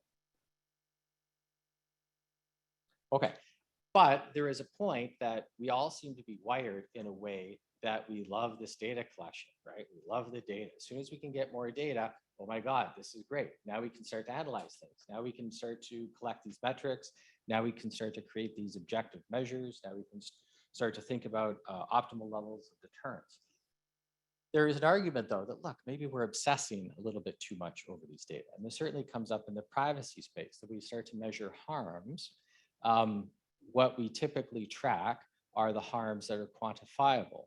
What we don't often track are the harms that are not quantifiable. And so by obsessing over the data that you can collect, you sometimes lose sight, or you may lose sight of other important measures that are really worth collecting and understanding and tracking. It's also true, right? So this is non-trivial, that once you start collecting these metrics, it can lead to bad behaviors, right? If we adopt, say, a policy intervention strategy of just compliance, people argue that you are driven to fulfill that compliance measure, whether or not that creates better outcomes, right? So this is just the way things are, and it's sort of a reasonable criticism of compliance measures generally. And so while we've heard that, you know, what you don't measure, you can't manage, we have these sort of equal but opposite cliches of any metric that's used for decision-making will distort and corrupt the process itself. And so what do we do with this? How do we balance that? I don't claim to have the answer for you. I'm just saying this has been a bit of the existential journey that I have been on over the past few years, because I built my career largely in empirical research. And so I've gotten to the point of like, what am I doing with my life? But hopefully it hasn't all been wasted. Okay, so given all of that, the story of understanding data and which data are available, which ways, and the harms in the cyber context, I think is useful. So if we think of breaches, data breaches, privacy violations, security incidents, these are 3 kinds of categories. You may have your other categories, and that's fine. But okay. Oh, that's better. Yeah, thanks. So if we try and categorize them this way, let's just say for the sake of argument, we're going to categorize cyber incidents this way. So a privacy violation, let's say, would be an unauthorized collection of information. So GPS tracking or ad tracking around the internet. Data breaches, unauthorized disclosure of information. So companies inadvertently putting personal information on the internet or losing a laptop or something. And then cyber incidents might be someone hacking into a company, committing a DDoS attack on the company, or otherwise causing some harm to the IT systems. Okay, so what do we know in terms of incidents and magnitudes of those incidents? And I'm not going to claim that these are super accurate, although some of the estimates do come from empirical research by myself and others, but it's meant to give us a broad sense of what do we know and what do we not know. So privacy violations, I guess I would change that to maybe thousands per year, depending on how you want to categorize them. Breaches, certainly thousands per year. Cyber incidents, again, depending on how you want to measure that, hundreds to thousands of years. And just this isn't like a single, query to a particular port on a particular system. There's going to be a gazillion of those. I'm talking sort of semi-legitimate incidents. Okay, so of those violations, we have cost to consumers, we have cost to firms. Okay, firm costs, despite what you may have heard from whatever publicity and reports that suggest that data breach's average cost is 4 million, 10 million, something. It turns out that the typical cost of a breach is in a couple $100,000. Certainly some firms lose hundreds of millions of dollars. They are outliers. Most firms lose a couple $100,000, which is a very small percent of their annual revenue. Which is not nothing, but it's maybe not as extreme as we are led to believe. In terms of consumer costs, say from privacy violations and even data breaches, there are certainly lots of kinds of impacts. I've listed a few here and there are many others. So chilling effects, people not wanting to search online, people not wanting to engage in certain behaviors because of a fear that they may be surveilled by governments, by companies. Embarrassment, if information about them is disclosed somehow. Discrimination, similarly, sexual, religious orientations, etc. We just don't have a lot of information about the scale and the scope, the magnitude of those harms, of those incidents. We just don't. We acknowledge they're there, but we don't have a lot of information. Identity theft. So information is collected or disclosed about an individual. Their information, we would say, is compromised. It can lead to identity theft. There's certainly lots of cases where it doesn't lead to identity theft, right? Some of us may have been victims of identity theft. Lots of cases of us not being victims of identity theft. And we know there are somewhere in the tens and hundreds of millions of records lost per year. On the order of tens of millions of incidents of identity theft per year. This is true. And to be clear, if we're talking about identity theft, there are lots of other causes of identity theft that have nothing to do with breaches or cyber whatsoever. Someone stealing your wallet, right? That nothing to do with cyber. And then we can think about the financial loss to firms because of these, and to consumers for that matter, because of these incidents. We spoke a little bit about firm costs. There's a financial loss to individuals. So money may be stolen from them, yes. A lot of that may be reimbursed also. And then there's emotional harm, which we talk about. And we don't have great senses of the magnitude or the frequency of that. We have some reports, say from Bureau of Justice Statistics, through their national crime victimization studies, that survey individuals asking them. And so we have some sense of that, but not great. And I think this is important, right? So this kind of understanding, and again, maybe you disagree with my Sankey diagram and you have a better one in your pocket, and that's fine. But this gives us a sense of what information we have and what information we don't have about cyber incidents as they relate to firms and to individuals. There are certainly other effects to, say, government agencies, which I haven't captured here, and theft of intellectual property, which I haven't covered here, and sort of other things. But I think this kind of characterization becomes very useful, if only for understanding where research could be conducted to understand, to fill in the holes, and where the problems may lie, right? We may uncover a big gap in one area and think, my goodness, this is really important. We should pursue it. Okay, well, that's all I had, so I will stop there. Thank you. Thank you, Sasha. I think that's certainly going to spur some additional dialogue as we get into the back and forth with the audience.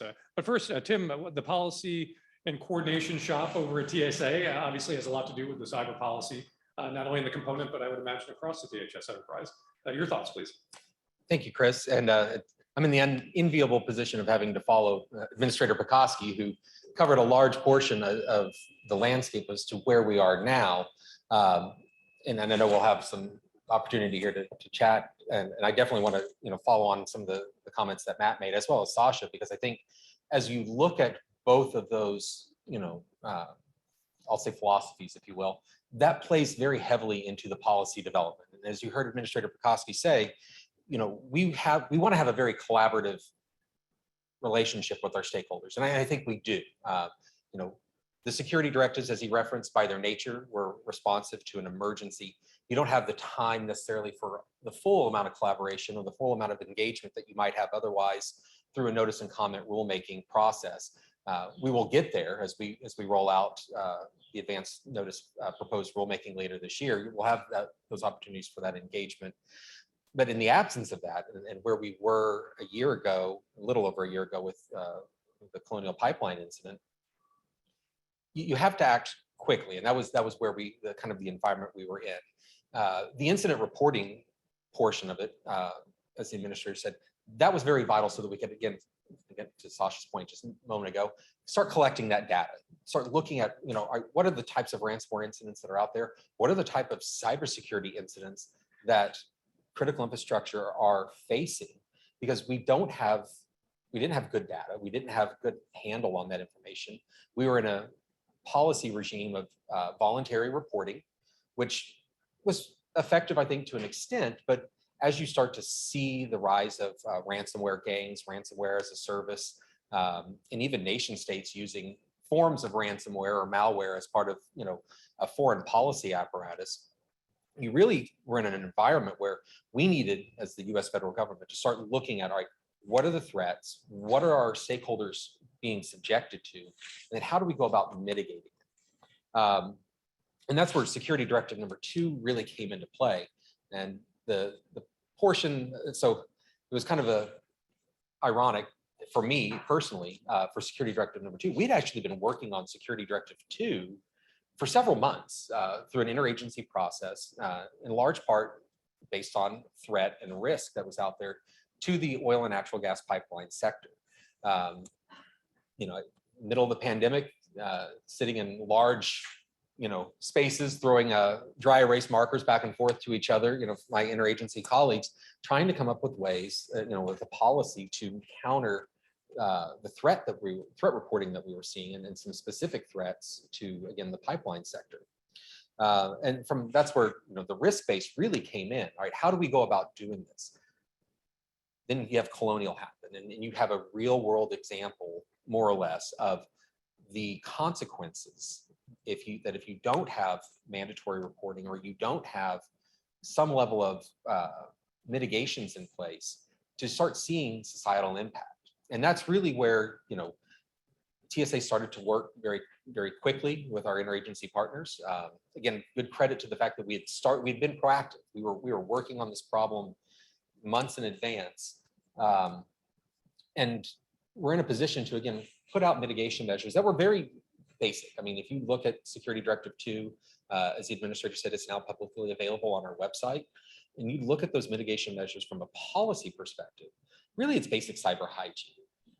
What happened with Colonial was not an attack on their IT network. It was an IT issue that precipitated the safety closure of their OT system to make sure that that wasn't effective. To Matt's point earlier, the interconnectedness of the IT and the OT systems, though, is very important. So that's why you start to see some of those mitigation measures, those policy decisions that we built out with, in a large part, a lot of help from our colleagues at CISA, at DOE, PHMSA, and also the US Coast Guard. So it was a very interesting from a policy development standpoint. Also working very closely with our colleagues at the National Security Council on how do we set out a cybersecurity policy that addresses these risks, addresses these broad threats, that doesn't have overreach, that is tailored to fit just that threat. It was very challenging. Again, through some engagement with our stakeholders, we found there were some areas that were difficult. The IT OT convergence, as Matt mentioned earlier, that was an area that we knew was going to be difficult to manage. We have, in many cases, companies out there using operational technology that's at the end of its life cycle, even past the end of its life cycle. It was developed at a time when security was not a concern. It was really, can we open these valves at a certain time and allow a certain product or substance to flow, through, or levers to turn, or whatever it is you're doing from a broad critical infrastructure perspective. Security was never a part of that. I mean, they just didn't think about that. Now we're in an environment where, as we continue to automate a lot of those networks, you overlay different IT systems on top of OT, and it creates vulnerability. So really want to take a close look at that. That's an area where, as the administrator referenced earlier, we actually have gone back through, we've redrafted Security Directive 2 to become outcome-focused compliant, so that we're letting those owners and operators look at their own networks. They know their networks better than we do. Come back to us with how can we secure our own networks? We'll take that information and work back from that from a compliance standpoint. But the piece that's really interesting to me is going forward, and Matt and I had this discussion just, I think, 2 weeks ago when we were at RSA, is where do we go from here? And so we have these baseline cybersecurity standards from a TSA perspective. And those standards, again, are a policy standard, not an actual technical standard. But they were put in place for us, from our perspective, to secure that critical infrastructure. What I want to see is, where we go from here in collaboration with our partners, especially at the vendor side, and how do we design OT going forward with security in mind? And I think looking at the standards that Matt referenced earlier, that's a great jumping off point, especially with the global acceptance of some of those standards. But I think we need to look, again, broadly at all OT and all of the, even IT, as we continue to see IT evolve. What are the safety standards that we need to put in place to secure our critical infrastructure? And Sasha, to your point, what are the societal costs there? Because in some instances, oil and natural gas pipeline being one, water, wastewater, some of those costs are going to be passed on to the citizens. So we have to be mindful of that as we go through and we actually develop the policies in coordination with our stakeholders, again, to make sure that that societal cost isn't too great, because there is that trade-off. We want to make sure everything's secure. And in some critical infrastructure, let me rephrase this. Some critical infrastructure is more critical than others. I think water, wastewater, we could probably all agree is very, very critical. If we don't have safe drinking water, we have a big problem. Oil and natural gas pipeline, as we saw last year, very critical, maybe not life-threatening. In some instances, it might be. If you can't get fuel, for example, to fire stations or EMS, if they can't get fuel, that might be an issue. But working with that and working across, at least for our perspective at TSA, with the transportation system sector stakeholders, securing the nation's transportation sector systems is going to be very vital. So I look forward to how we continue to collaborate with each other. Information sharing is very important. And a lot of that goes along with the incident reporting. So making sure, as the administrator said, what information we get in, we're pushing it back out to our stakeholders so that they see the threats and they see the mitigation measures that others are taking to help remediate those threats. So it's an interesting time right now. I mean, we're definitely in a new era with the current administration on at least looking at cybersecurity regulations. And I don't necessarily think that's a bad thing. I mean, I think that there needs to be this discussion that we have right now from a policy perspective. How are we going to secure our critical infrastructure in the years ahead?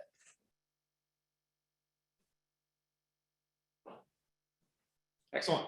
Thank you, Tim. And I think that dovetailed nicely with what the administrator was saying earlier in terms of assessing risk and the role that TSA is playing. Before opening it up to questions from the audience, let me just throw a question out to the panel. I was in another discussion with some White House staff and congressional aides, and the notion was asserted that essentially, on response and recovery, we're doing a pretty good job, right? That CISA and the agencies at the federal level at least can respond after the fact and do what needs to get done.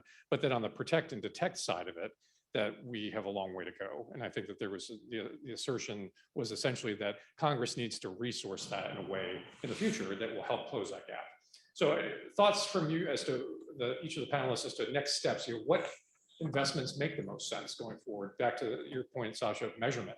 Are we being able to measure things that are actually moving the needle, or are we focusing our energy on things that ultimately won't make a difference in the risk profile of cybersecurity? Well, I certainly hope some of it will help. It would be very sad if we invested all this money and discovered none of it really worked. I think threat detection is a useful endeavor. So to have very good telemetry about what kinds of vulnerabilities are being exploited around the world, and with better resolution within the United States, and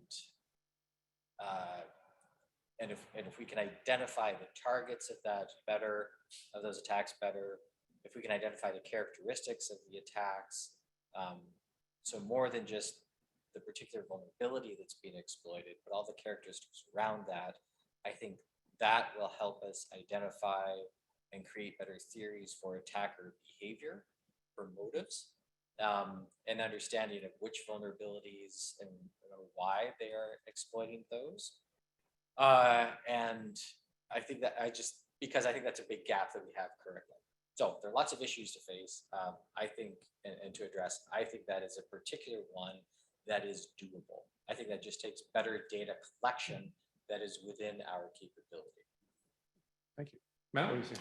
Yeah, so this fits really nicely with my comment earlier about cyber as a team sport, because essentially there's the good hygiene part of the show, which is, hey, you got to know what's on your network, and you've got to then go do risk analysis, and then you got to protect it, monitor it, protect it, and the goal is, okay, so that plant or that pipeline, all those things doing that on their own, which is great, but then how do you get that information together? How do you aggregate? How do you see bigger, broader trends? And this, frankly, is one of the things I'm particularly excited about, is what CIS is doing with what's called JCDC, which is a joint cyber command, which is to drive in coalition, to work together across industries. And in fact, they have one that's called JCDC ICS, Industrial Controls, which is we're also one of the new members of.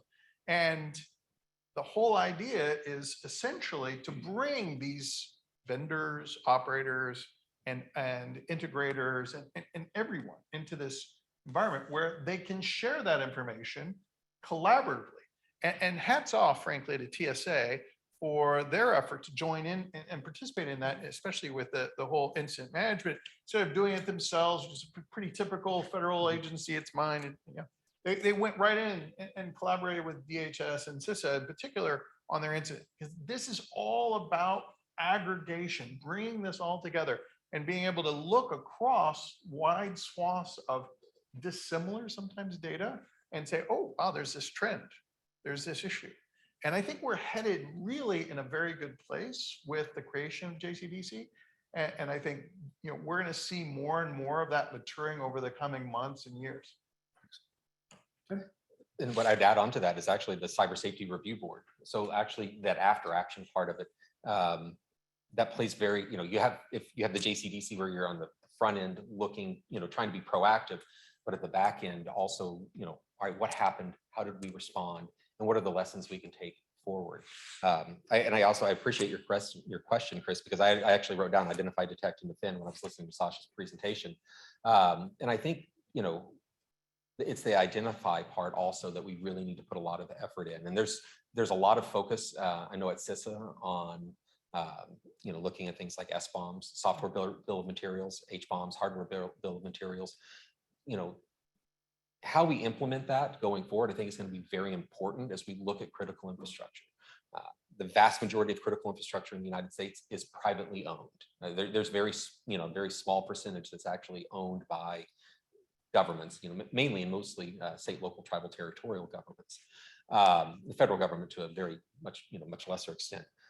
But actually getting our hands around what kind of equipment is out there, what kind of, what types of networks are out there, so that we can even develop a defense strategy for that is going to be very important. So I think you have to even go back one step further to identify, and if you're going to look at it from that perspective, let's identify what we're even using first, and then we can start to develop those defense strategies and work on detection based on what kind of equipment we're using, what kind of networks are out there. I think the JCDC is a good, that is a, I don't want to say good, that's a great first step for us. The fact that we're in an environment where we can bring our private sector partners in and get that type of collaboration. I also want to go back to the incident reporting legislation that's out there, because that plays into it as well. As we get that information, to your point, Matt, we see these, you see threats move laterally between critical infrastructure. What you see in the healthcare sector one day, you're going to see in the financial sector the next day, the transportation sector the day after that, and it just kind of continues to cascade through critical infrastructure.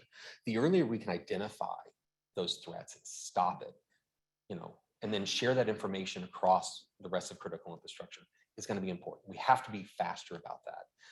I think the JCDC is a great, that's a great first step on it. The SEC reporting, I know that there's varying views on, how that's going to play out, but I think that that's actually a good scheme to have. If we level the playing field and everyone kind of starts from the premise that you're going to suffer some kind of computer network attack or have some kind of incident within your organization, we're in a better position, right? Now we're to that team sport. We know we're getting attacked. We know we're going to get attacked. It's how do we respond and how do we share those mitigation measures back out with everyone in a timely manner so that others can take the steps they need to protect themselves. That's really helpful. Well, let's go to the audience. I'm sure that some thoughts have percolated as a result of the dialogue. We've got a few minutes left. Let's go to questions that anyone might have. Yes, please. Hi again. Thank you all for that really productive dialogue. And my question or clarification is really directed towards Timothy. I really appreciate your comments. And I guess I was seeking to understand, you made some clarifications with regard to cyber incident reporting. And what I'm hearing is that there's going to be basically a vertical as you try to address the varying issues that are percolating with regard to the sectors. But I was wondering, in light of the presidential national security memorandum that highlighted the cyber sprints, what do you think are the next steps for the sprints? Are there going to be like a sprints 2.0, or are we really looking at the work that's already been done and seeking to pull out performance metrics? And I ask this question as I consider, CISA's recent proposal involving the performance standards for industrial control systems. I think you'll actually see a bit of both. I think you will see, internalization of what we saw from the sprints over the last year. You've seen some definite actions out of those sprints. I think the JCDC and the evolution of the JCDC to now include ICS. I think they're looking at even some more specialized areas, like pipeline, for example, is a direct result of that. I think, but that being said, let's keep looking, what else is out there? So I do think we will probably see more sprints in the future to continue to, get those deep dives into some of these topical issues, working again closely with our sector stakeholder partners to make sure that we're hitting the right areas. Cybersecurity is not a static threat. It's constantly evolving. So we have to, I think if you approach it with that in mind, you're going to continue to see evolutions of, right, we're sprinting to this threat. Now, eventually you'll get some level of fatigue with that, I understand, but I think that's how we have to respond right now. We've got to make sure that we're covering as much ground as we can from a policy perspective. We have to be nimble. I think that's where, TSA's, we're in a very unique position, and I'm very lucky and grateful that I work there, and to see that unique policy and regulatory environment in action. I think you're going to see some of that passed along to other critical infrastructure sector risk management agencies. So I think, think again, like EPA, for example, there's some pending legislation on, providing EPA with similar security directive authorities. Again, wastewater is so vital that we kind of need them to be able to act in a fast, responsive manner to threats that are out there.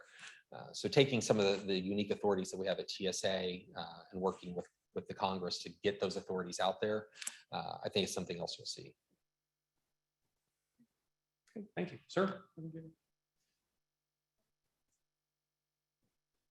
So I think this is for Tim, but also for Matthew. Right? With respect to like integrated IT and OT, just want to know what did you think the timeline was for securing some of that? I mean, like, I think certainly like the legacy stuff, and it's been around forever, like expecting wholesale replacement of this is not realistic and probably also not necessary, where some of the more modern stuff, I think it can be updated.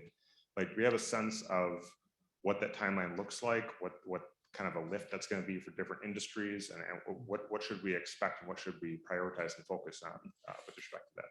No, that's a great question. And I think, you know, this is an area where Matt and I were talking, you know, there's an effort underfoot to kind of create a working group between government and industry on this exact topic. What are those timelines? You know, what is a realistic timeline? And I also think you have to look at the, you know, what types of OT you're really concerned about.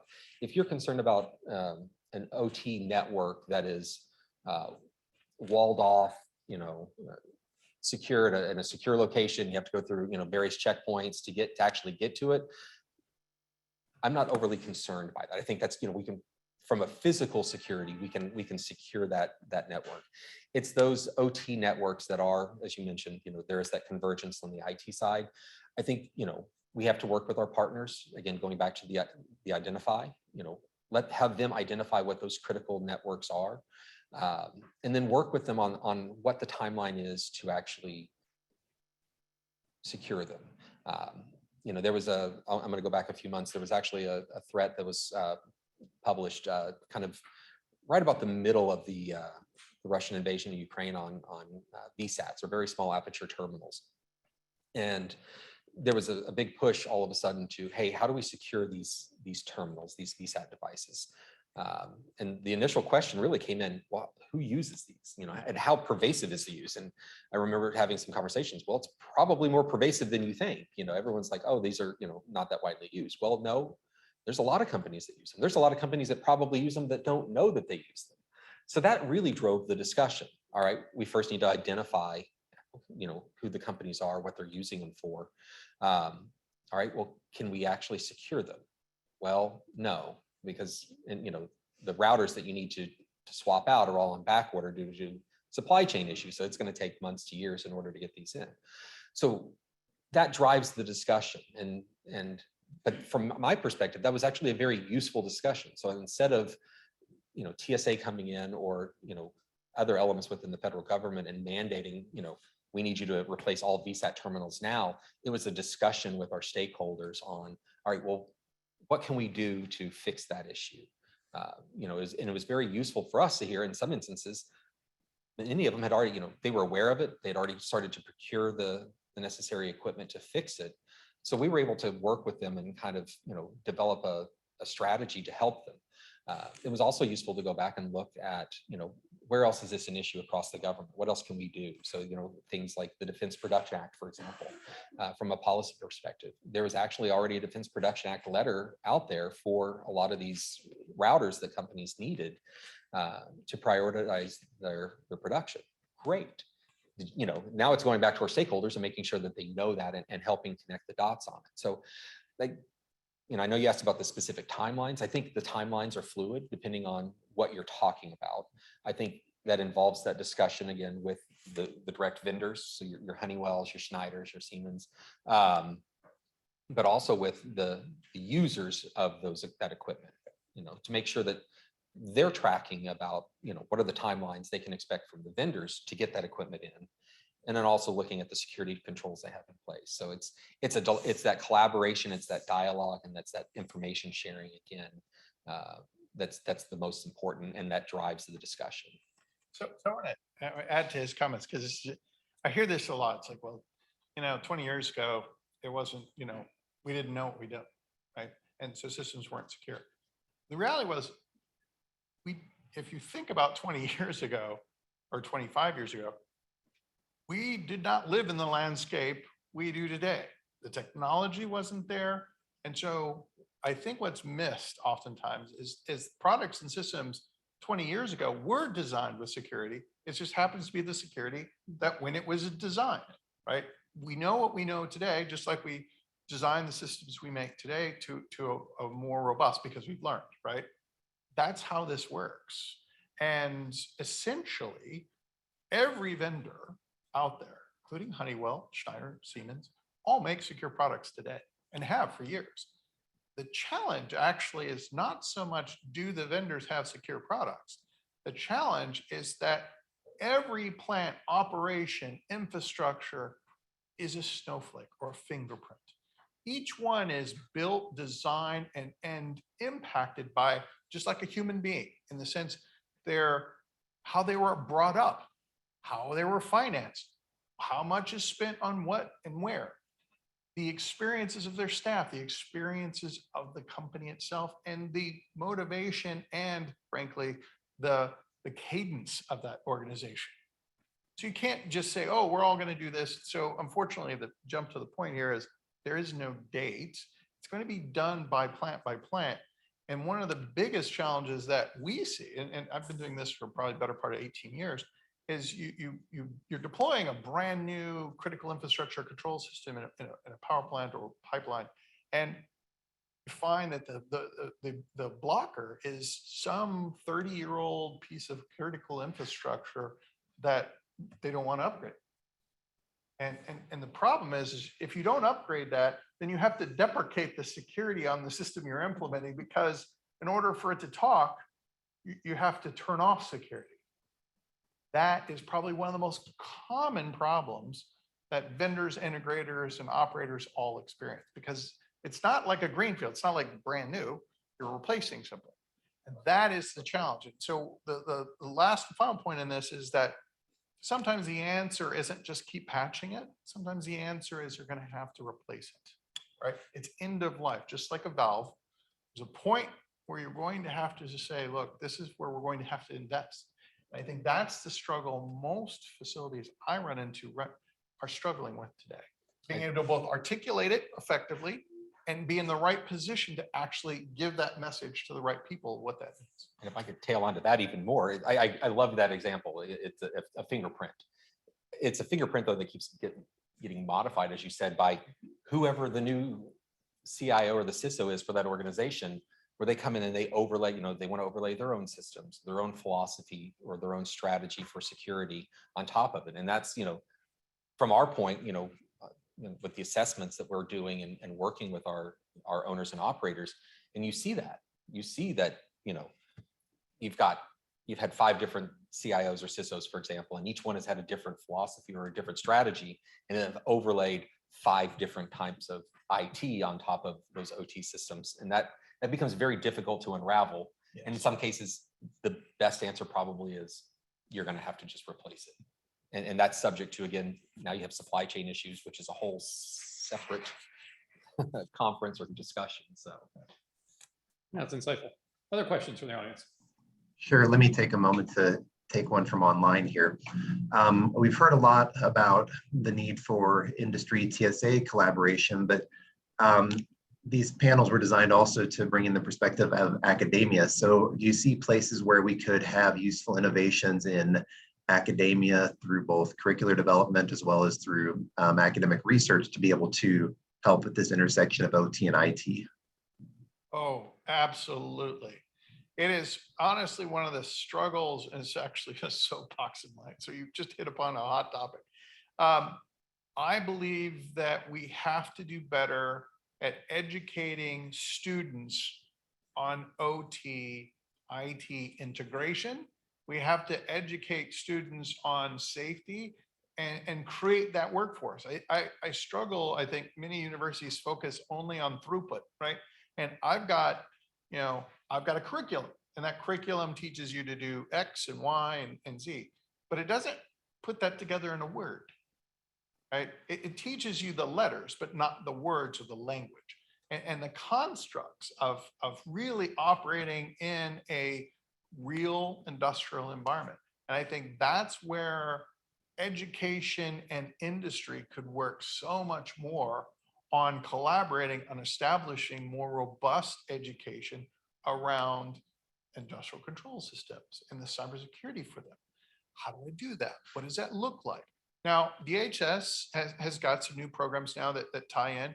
ISA has got programs that train people. And I mentioned before, I think they had 3,100 students trained in 2021, which is great. It's a good start.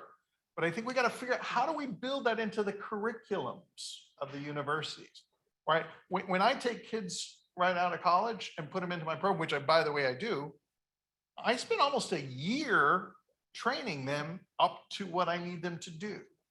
I shouldn't have to do that. I should be able to get that from the universities. And so that I think is where we could do so much more. Sasha, thoughts on it? Tim? Well, I was going to say, so I think I absolutely agree. I think you see pockets of this in academia. I know that there are certain, there are some universities that are starting to scratch that surface on it, but not enough. I think we definitely need more. And I would even go even below that, even starting at the high school level, let's start, Colleges. yeah, I mean, let's, I have a 13-year-old son who takes a technology class where he's learned AutoCAD and learning coding. And, I have these discussions with him. It's great. And he's all, look, I designed this machine and it does this thing. And I was like, great. What are your security controls on there? And his eyes just kind of like, glaze over. And he's like, what are you talking about? And I was like, well, you're using a basic RF frequency to control this. I could interject and, take it over. And he's like, I didn't think about that. But you start thinking about that earlier. You start introducing that earlier. And I think that's where we need to pivot from, especially from a national perspective, so that we have that workforce. 3,100 is great. We probably need 31,000. Yes. I mean, just, and maybe even more than that. So. But I think just to tag on to your son's experience, right? This goes back to my point. We train kids and college students. All right, this is how you write code, and your outcome is hello world. This is how you get this piece to connect to this piece. We don't have that conversation of, all right, now let me show you how to do this securely, right? And then not just do it once, but do it and weave it all the way through that 4-year or 2-year degree program, so that it's not just a cyber thing that I did in that one class, it's cyber all the way through my entire curriculum. That is where we need to be. Other questions from our virtual participants? Yes, we've got another one here too. We talked about efforts between industry, TSA, government, a little bit touched on academia. Are there any other efforts across multiple government agencies planned to address some of the cybersecurity vulnerabilities in infrastructure? So I think, yes, I mean, there's been broad discussion over the last, I'll say 5 years on how do we secure all critical infrastructure. Obviously, I mean, I'm here from the TSA, and so my focus is on the transportation system sector, but there's a lot of interplay between our sector and other critical infrastructure sector. Again, that's the interconnectedness just of our critical infrastructure is, that's a whole nother issue. I will say, from the government perspective, we talk to each other a lot. I mean, there's, I'm actually missing a call right now where we have a cyber regulators forum where all of the regulatory agencies get together and they meet and we discuss these topics. And so we share our best practices. That information flow doesn't just work from government to the private sector. It's got to work within the government as well. And that includes definitely want to applaud CISA and their efforts on, how they share information out, even on the enterprise side. So, on the federal government enterprise, making sure that we're up to date on the most current threats out there, the most current mitigation measures. But on the critical infrastructure side, again, we're making sure that we talk to each other. Following Colonial, we very quickly had the JBS meatpacking ransomware incident, and then you had the computer network attack at the water treatment facility in Florida. That drove a lot of discussion from a policy perspective. We are seeing cybersecurity threats everywhere. And I can tell you, I had a lot of discussions with my colleagues at EPA on how we approached, securing the pipeline sector, how we were looking at, securing the broader transportation system sector. So aviation, rail, I know the administrator touched on both of those. We started having a lot of discussions with EPA. I interact almost on a daily basis with colleagues from CISA and FAA, just because of the threats that we face there.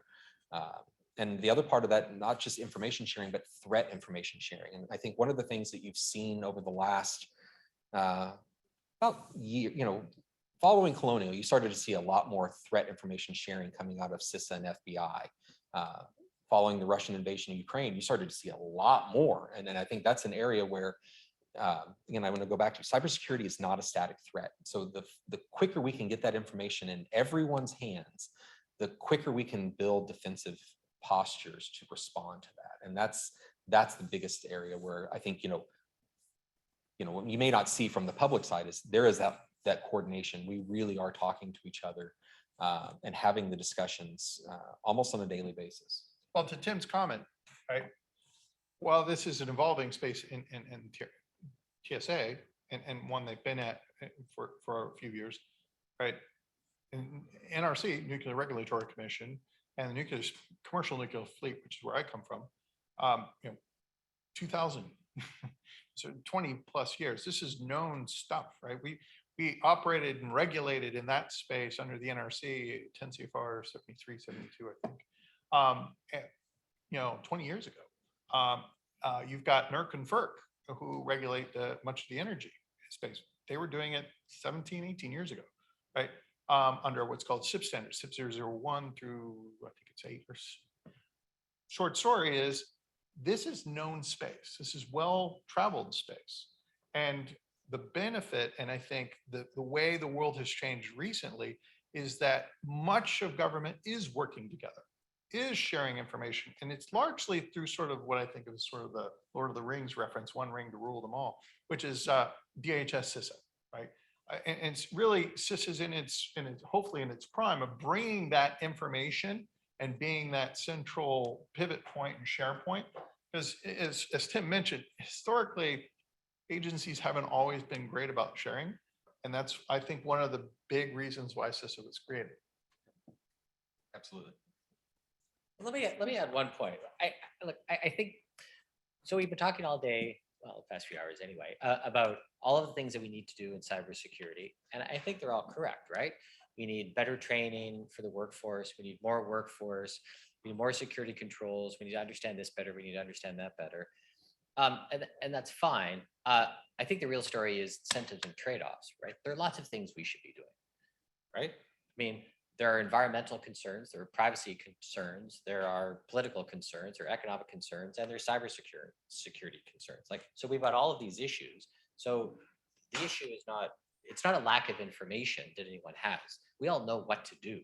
The problem is we have all these other priorities that we need to balance. So someone, maybe us, needs to be able to justify why cyber is more important than environmental, or than privacy, or than competition, or than legal, or the regulatory, or whatever.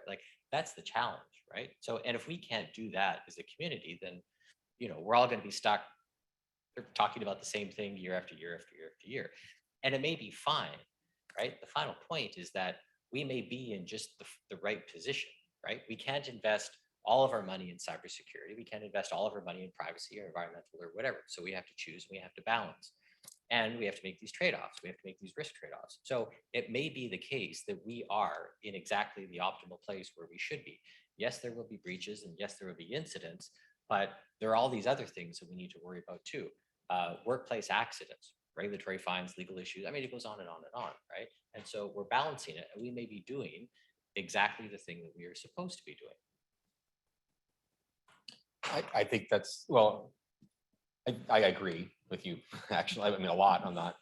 I think the fact that we're even having these conversations now, though, is what, 5 years ago, we weren't having a lot of discussions about what are the cybersecurity concerns that we should be taking. We've been having discussions about cybersecurity concerns for a long time. Well, we have, but I mean more from a national perspective. It's been, I think a lot of the cybersecurity discussions have been very amongst our own community. We have, we see these concerns, we share them. We're now starting to see these at the national level. And I think that's, that, will help trickle down, I hate to use the trickle down, but, that'll help having that, those other discussions, to your point, what are the privacy, concerns that we have? What else is out there that we need to consider? So I think we're moving in the right direction, but there's definitely more to be done. It's definitely true that nation state attacks and threats have escalated and increased over the years, right? So 20 years ago, when we were all talking about this, it was all hacktivists, and it was script kiddies, and it was, I don't know, whoever else. It was web defacement and maybe a bit of denial of service. And some like the terrorist stuff, like maybe a little bit. And the nation state attacks were always listed as a threat actor, just to be, for completeness. But it was never really like on our minds. Now it's obviously on our minds. And so that is a big change, absolutely. Question back here in the room. Yes, sir. Very interesting discussion, folks, and interesting to hear the history about the last year or a little bit more than a year that led from voluntary reporting, a certain amount of voluntary reporting, through to mandatory reporting. So now that we're a year down the road, say, from that obligation for a bunch of mandatory reporting, can you share with us whether have there been any surprises to what established thinking may have expected to see amongst that reporting? And if so, has there or will there be any adjustments to reporting to reflect? No, that's a good question. I think, on the pipeline side, we're in an environment where we've been, we've had the mandatory reporting for a year now. We've got some pretty good data there. We're in the very early stages of the incident reporting for everything else. A lot of the other incident reporting didn't go into effect on the TSA side until January. So the rail and aviation reporting. We don't have as much data there, obviously, because we're only 5-6 months into that. As far as changes in perception, I wouldn't say that we've had major changes in our perception as to what the threats are. I think some of it is what we're seeing is validating some of the concerns that we had out there that led up to it. And again, those concerns were largely driven by the lack of cyber hygiene that we saw out there. So, you have a lot of instances where, you have a password or an account that's compromised that gets detected. So I think, we see a lot of that. Ransomware is by far the most prevalent report that we have out there from what we're seeing, and at least unexecuted ransomware. So companies are finding the ransomware faster now, and we're also able to share from a threat reporting standpoint. We're sharing that information faster with companies so that what we're seeing from that nation state perspective and getting information into the hands of stakeholders so that they know what to go in and look for. So they know the TTPs or the tactics, techniques, and procedures to look for your indicators of compromise on the back end. So I wouldn't say necessarily surprised. Nothing has surprised me, at least, in what I've seen on the reporting side. I think a lot of it's been more validation, though, I think, of some of the pre-existing concerns. And what I think you will see, and what I hope we will see, is we work with CISA on the development of the regulatory structure for the incident reporting that the administrator referenced earlier, is more of a conversation about, all right, what types of incidents actually really need to be reported? And I've had this conversation with a lot of different entities, because when we first started socializing incident reporting, I had CISOs coming up to me saying, you're gonna get inundated. You're gonna have so many incident reports. Every spear phishing email we get, we're gonna report in. I was like, wait a minute, time out. I don't need that. What I need is what's actually affecting your operations. It's those critical incidents that affect operations. You're finding something on there that, unexecuted ransomware that is of a variant that we've not seen before.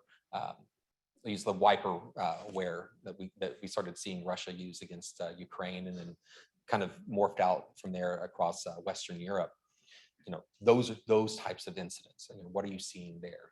That's what we're, at least I think from our perspective, what we're really interested in. The rest of it, I think, falls in line with back to the cyber hygiene portion.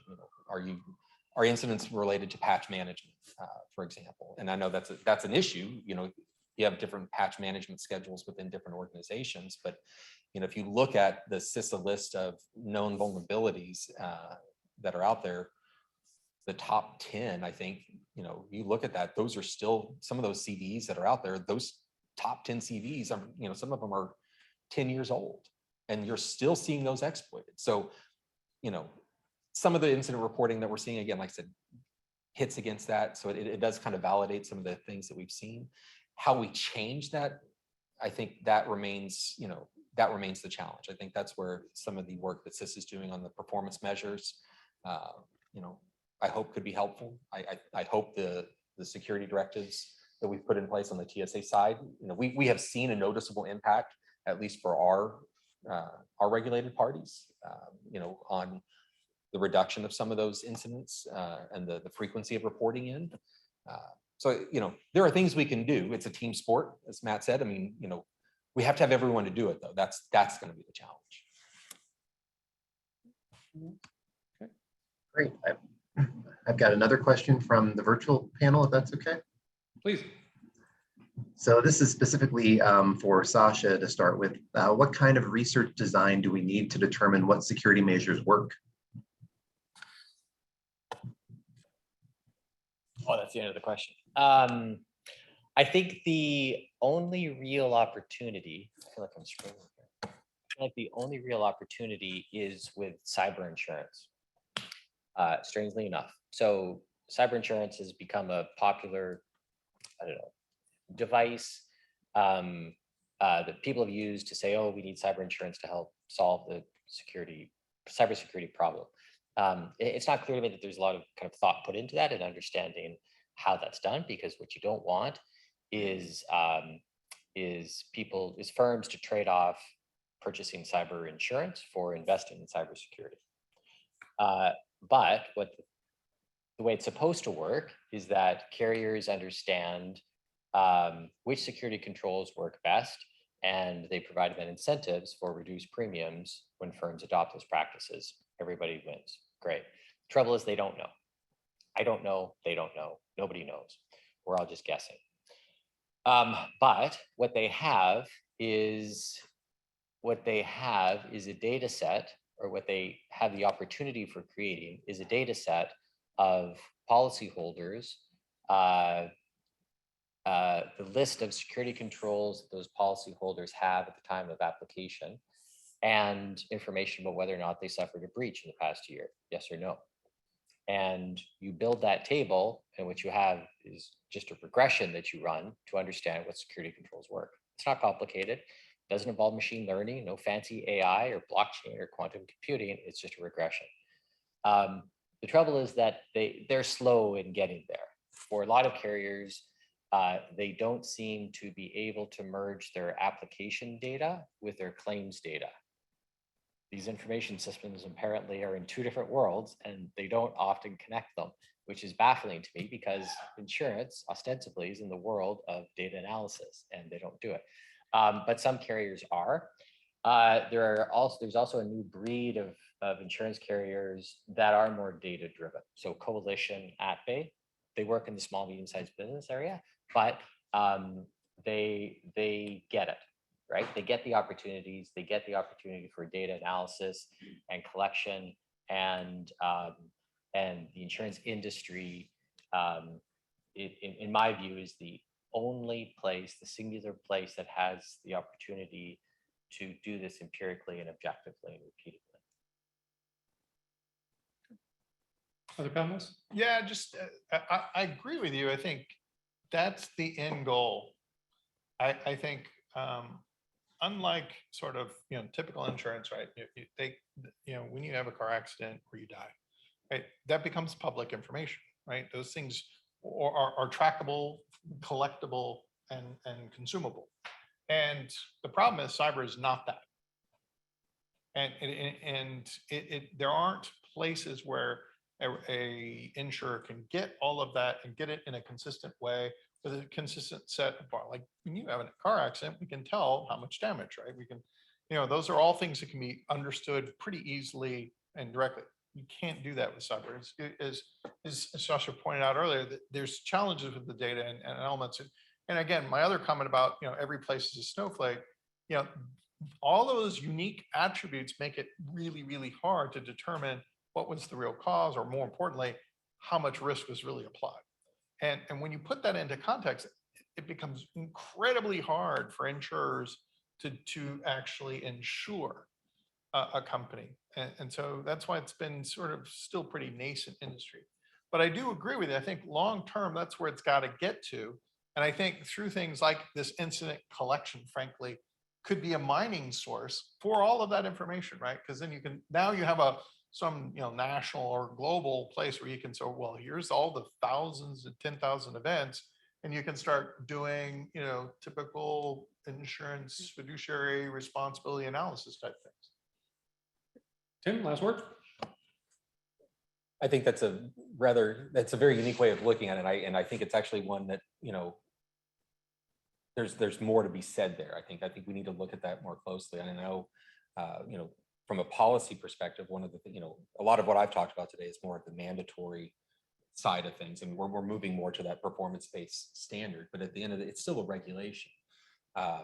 There needs to be, I think, a broader discussion on the insurance side of it and the research behind that, as to, what kind of carrot can we offer out there? If you go back and you look at the original Cybersecurity Information Sharing Act of 2015 that set out that voluntary reporting regime, there were indemnification provisions within there that if you reported certain information to CISA, you got protections for it for doing so. I think we need to go back and reevaluate that in light of the new mandatory incident reporting scheme and maybe look at it from a slightly different angle. It's how you respond. It's how you protect yourself, but it's also how you respond that maybe gives you, breaks on your insurance. I'll leave that to our colleagues over in the Congress to hash that out. But I think that's something that's at least something we should explore. I'd like to see, a discussion on it at a minimum. Well, Sasha, Matt, Tim, thank you for your interactive comments and really informed perspectives on this. Please join me in thanking our panelists.